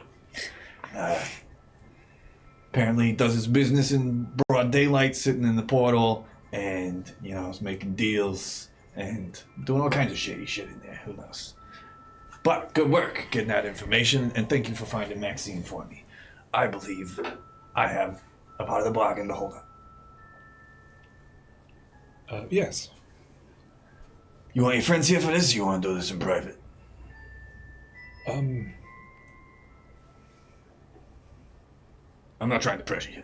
I'm just trying to, give you a choice. right. Yes, I hadn't thought that far ahead. Apparently you ain't thought that far behind either. Sorry. Were those words? A good Razmo. We have plenty. Yes. They can stay. All right. Well, please, have a seat. Now, if I recall correctly, you wanted to know everything I knew about what you was doing and why you was there. Up Yes. until, the incident. And the incident, if you have any information on that. I can tell you what I got, but sadly it's not much. I'll be upfront with you about that. So, we received word that there's this group who's coming to power. It was about, 25, 26 years ago. Maybe 27. Time flies. We received some troubling reports of this new group that was cropping up, Order of the Black Rain. Probably heard about them. They made some headlines recently, too. Now, apparently, these guys are... Word on the streets is that they're, worshiping demons and doing all this kind of crazy occult shit. But in reality, it's much worse than that. They, pose a much more real threat to society. They put their hands in to all different kinds of honeypots. They got guys that, they set up a business on the docks and start growing that business. And then they get their hands into construction. I don't know if you know this, but construction in Waterdeep is kind of a big deal. We're not working with a whole lot of territory inside of these walls, And I don't think we're going to get no expansion anytime soon either. So anyway, back in the day, one of these real estate tycoons, known as Harvin Bramble, old guy, crotchety elf, had his hands in most of the large buildings that were being built within Waterdeep. And come to find out, he's given us, or rather, he's giving contractors price points for these buildings. But he owns the contractors. So he gives them whatever number he wants, and then they can raise that number. You know what I'm getting at here? There's a whole money laundering thing. They got some ill-gotten gains that they're trying to hide from the public eye by building these expensive buildings, saying these buildings is more expensive than they actually is. We needed you to get in, get close, find out where this money was coming from, and how he was getting it. So, one of your first missions, we put you in Harvin Bramble's household as a stable boy. I don't know much about your time there, other than you was good at your job, you got the information that you needed to get, you never got caught. And that's important. But after a couple of years, you was working your way up, gaining trust, like you were supposed to. And then, from what I'm told, you meet this guy's daughter, and you guys really hit it off. And, apparently you really hit it off, like, so much so that she convinced her noble daddy to let this, dirt-born son, not son, but kid, literally up from the shit in the stables, take his name, which is fucking wild. You really had the gift of the gab back in the day, I will tell you. And I'll let you know that wasn't us. We wasn't behind that. We didn't say, marry the daughter and, start a life. That was all you.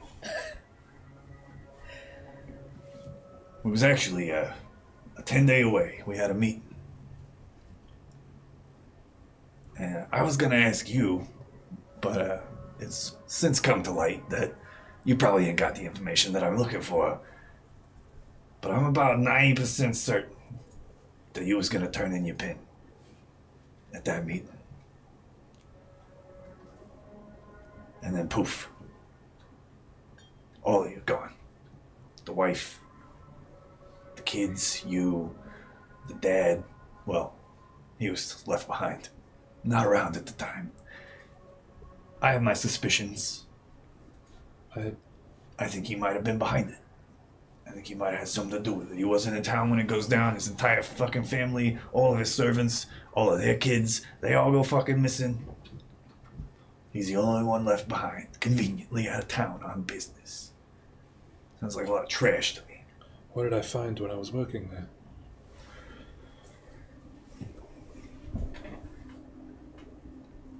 Some dark shit, honestly. A lot of bodies piling up. One of the first things that really got Harvin's trust in you was because Stables was kind of a holding grounds before, things got disposed of. But the thing was, we could never tie any of those bodies directly to Harvin. He was smart.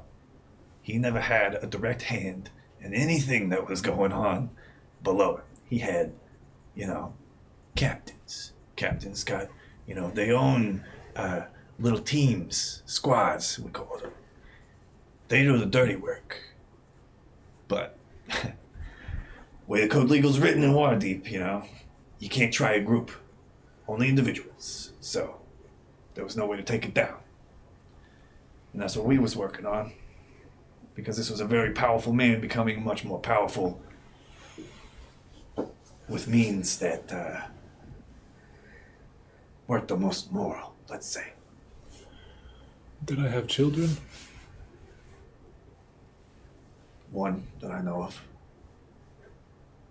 Little girl, cute blonde. Only met her once. I mean, most people don't want my face around their kids. He motions at his acne scars. Oh god.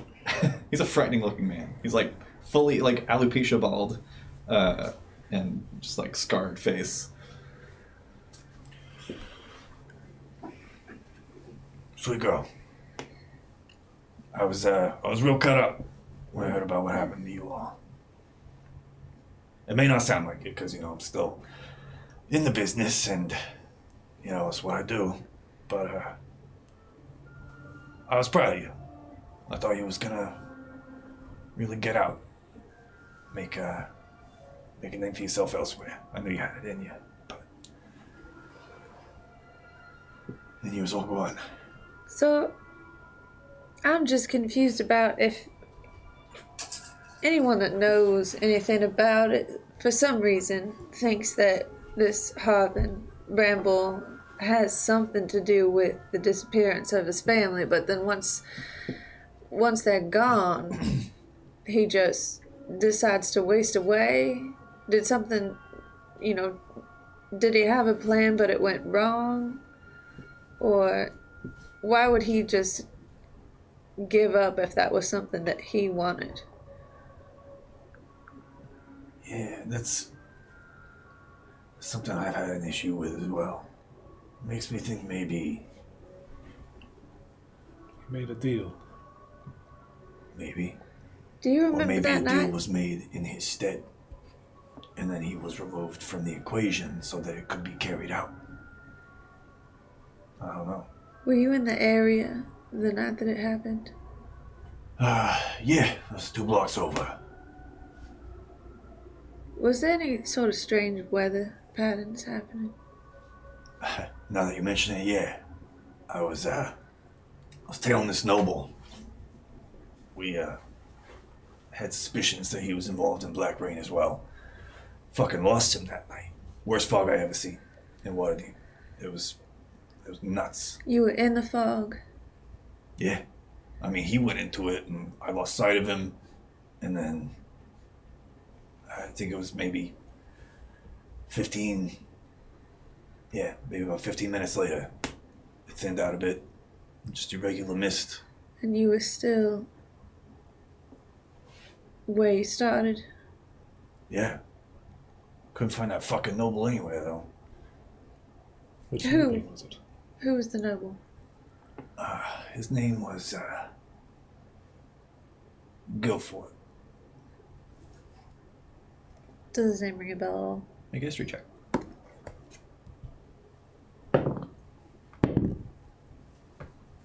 8. 15, 15. right? Yeah. No, it doesn't ring a bell.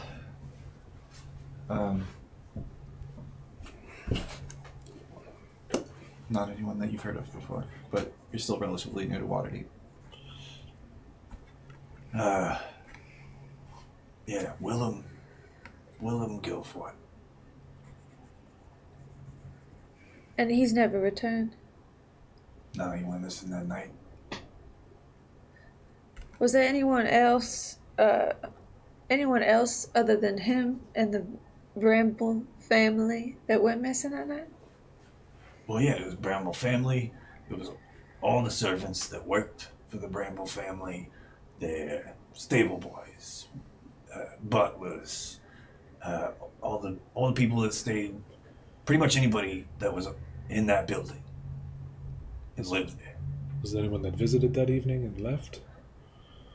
Not to my knowledge. But again, And there I was on a haven't different been case. any other sightings or, reported incidents of someone that looks like one of the nobles Recently, you mean? at all. I mean, when nothing. he showed up here, he Well- didn't know who he was or where to go until someone told him, so that Right. could be the case for others. I got a lead on maybe one, but I gotta look into it more. Well, if you'd like us to look into anything, we'd be happy to. Of course. Well, you're half shadows now, so if you want to be. I mean, yeah. Right, sure, cool. Wonderful. Well, He opens the door next to himself and reaches in. You hear kind of jingling before he places down in front of him 3 more Harper pens. Yeah. it's traditional to keep it on the inside of the lapel. You don't want to be showing it off everywhere. Doesn't matter which side, or if there is no lapel. Doesn't matter. All that matters is that you've got that and you got it hidden, whether you got to put it inside your sleeve or inside the collar of your shirt, top of the pants, whatever. Keep it concealed until you need it. Right. And if you're ever having a conversation with somebody and you're not sure if they're with us or not, just use our motto. Down with tyranny. Fairness for all. This guy gets it. I'm in the process of having my memory restored. That's great news. I would love to know what the fuck you could glean from that shit. Sounds like you've been through the fucking ringer. I can tell you one thing, your face didn't look like that last time I saw you. Yes. No offense. Let's find out everybody can have a map of Waterdeep on their face. This fucking guy. Well, welcome to the Harpers. Congratulations. Sorry I couldn't be of more help. It's everything I know. That's enough. I believe you had payment as well? Yeah. He reaches down and pays each of you. Was it 15? Hang on, I have notes.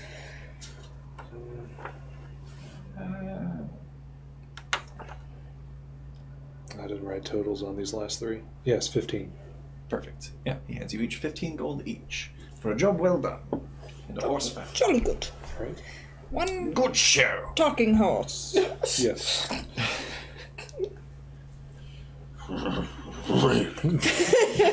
Maxine, hey. Absolute nightmare. I hate the stairs. We're going down this skirt. What are those cows? Probably. Our cows. We're from Texas. We should get this. Get up, get down. We rode them to Get up, school. jump around. The gang knows this, but I hate horses. Horses are great. You need to just stop alienating half of Twitch. Hate horses. Horse riders of Twitch, we're sorry. Love a horse. All those dressage streamers, we just... Love ya. There they go. Somebody should do that. Somebody probably does that. ASMR Mary? horse combing. A I mean, horse like what? Twitch. Horse combing? Like live streaming Combing? dressage. Yeah, with yeah. a bee. You all receive your I Harper's need to be pins. sedated. You all receive your Harper's pins. Anything else I can do for you guys? I assume if you need help with anything or want to give us something to do, you'll send a message. I'll be in contact, yeah. All right. And Maybe tell your men to be a bit more subtle next time. I almost pummeled that one. yeah, he's But he's a nice guy. Got a couple kids. He'll be fine. Want to tell him what?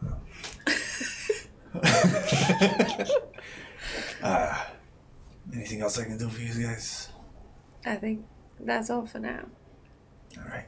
Well, enjoy your evening. You as well.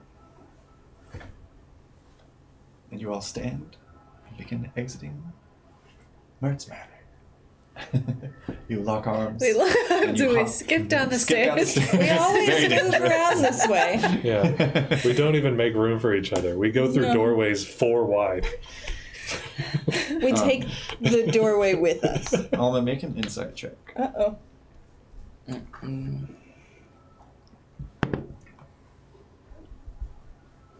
23? 23.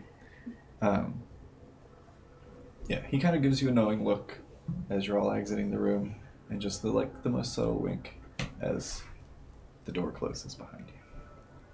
I nod. No one catches it but you. Who winked? Nobody, don't worry about it. A boy!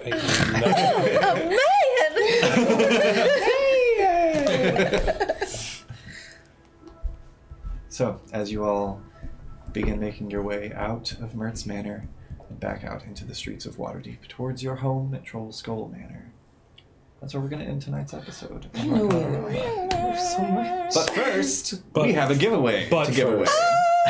Jump in, but first. If you Jump haven't, in butt first. go ahead and enter the word. Oh, what was the word I changed? Cholula. Cholula. Cholula. Cholula. Chili garlic Cholula. Just Cholula, no capitalization, no punctuation. No chili. Enter garlic. that in the chat for your chance to win these beautiful handmade Cholula themed Fantasy Forge dice. Oh my goodness. They sparkle, they're shiny, they're red, and they got gold. It's the shit. God. And you probably should have it. Who is my dice twin?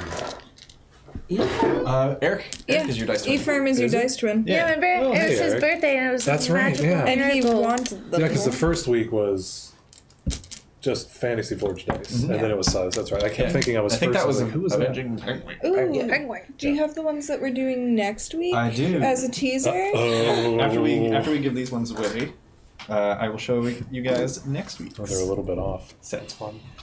Because we're getting towards spooky Halloween time. It's coming. It is near. Stuck I in wore my birthday spider for a second. necklace today. You wore your spider. That was a rough voice to have to do for that long. Dude, I bet. I almost had a full conversation with fucking Williford. It was like recording that previously on for this episode. Like the first thing I did that morning when I woke up, and I was just like go into that room. I haven't spoken to a person yet. And I was like, okay. Previously. We have weird lives now. Yeah. It's fun. I enjoy It's it. so fun. So what do you guys think about the name? Cholula? The name for the name for You the should be better at naming your characters. the name for the tavern. Oh, I think gosh. there's a lot of good options. I wrote them all down in case. Oh, maybe perhaps we should have a poll this week Oh, I liked the out of all of ours and see what our audience thinks. Yeah, Because we we can can do those on probably- our Instagram stories. Oh, nice. Yeah, The, I was thinking Twitter. We could do a Twitter the poll too. Yeah. We could Skullhouse combine Feasts the and Spirits. results. I like them too. Yeah. I was I have thought a lot about it, but my character is very concerned with his past, so I'm not like, oh yes, let's name a business now. Almost just like, wow, also a my- place I live in? For real? My favorite eyes color for the is future. fuchsia. Yeah, follow us on Instagram and Twitter at Arcanarama Show. We'll post some polls here pretty soon. Yeah. And see what you guys think. It'll be I fun. think We'll that's narrow it fun. down to like our 4 favorites Yeah. of the ones that were given. I know some people that do some wood engraving too. We can make a tiny sign to hang off of the screen or something. We can put it on a little chain and I Yeah. can flip it over. That'd be so cute. That would be great. Maybe we can make a couple and put them in a giveaway. Speaking of giveaways, Yes. Did Yes. someone win? enter now or forever don't win a thing. And that would be sad only for you guys. Did you pull the winner? Oh boy. Well, Who is it? Moobot has chosen That is true. Who is it? a Dark Phoenix born. Hey! Again. You're a double. Now it's dice triplets. Yeah. Oh my god.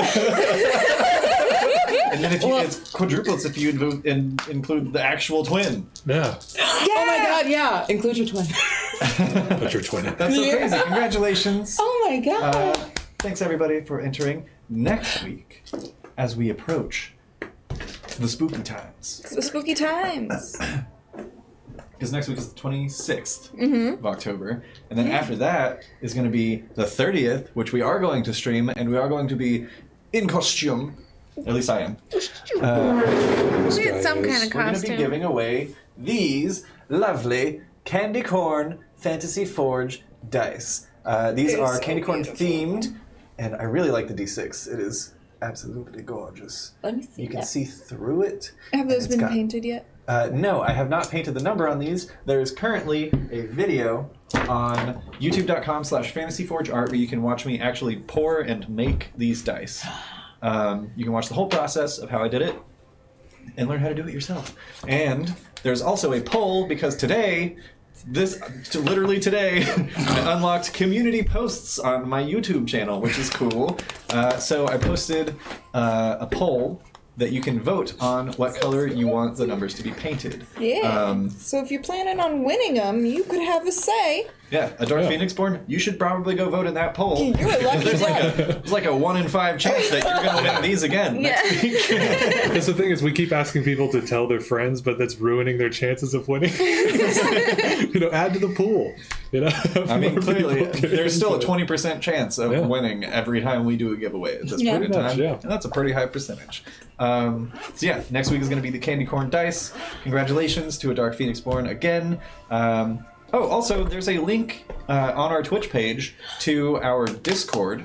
Yeah. Oh, yeah. And you can join our Discord server and chat with us and stuff. Just click about and go through all of those links and just follow them. We need it. We got a stream tech that's amazing. He's but very good. He's But we not can't amazing pay when him, and he's really hungry. He's so hungry. He's not amazing when he doesn't get paid. Yeah. He just fails to exist. It's wild. Subscribe to the Twitch page if you have the opportunity to do so and the means. If you are already subscribed and you feel like spreading the love, you can gift a subscription to another viewer. Mert really just messed me up. It's easier if you do it with mustard on your face somewhere. Yeah. What? Just like put some. If you have mustard on your face, it's a lot easier to do. To do what? The Anything accent. you want. Oh. I'm just going along with what she's saying. I love this narrative. So yeah, put some mustard on your face. It'll make it easier. Yeah. Make it easier to do the voice. Is that a shame? But yeah, follow us on socials. Look out for polls and give us a follow on Twitch. That really helps us out. And subscribe if you want, or give some subscriptions if you want. You can use Twitch Prime to subscribe to one channel of your choice for free on Twitch, which is very cool. Yeah. That's what I do. And we got a little pizza emote too. It's like a little Pete from Pete's. Yeah, you can General unlock our Goods. emotes. We should probably make a little. Yeah, I was out this week. And a big shout out. I forgot to ask how they wanted to be credited, but so I'm just going to say who they are. My brother and his wife, my sister-in-law, made, working together, that fantastic little marching D20 in the mid-roll, the back in the spell page, which is very, very cool. I just wanted to give them a shout out because I appreciate that so much. It was very fun. They did it. It's so cool. But on that note, we'll see all of you in the next episode. But until then, stay safe out there, adventurers. Oh my god. Next time we'll all do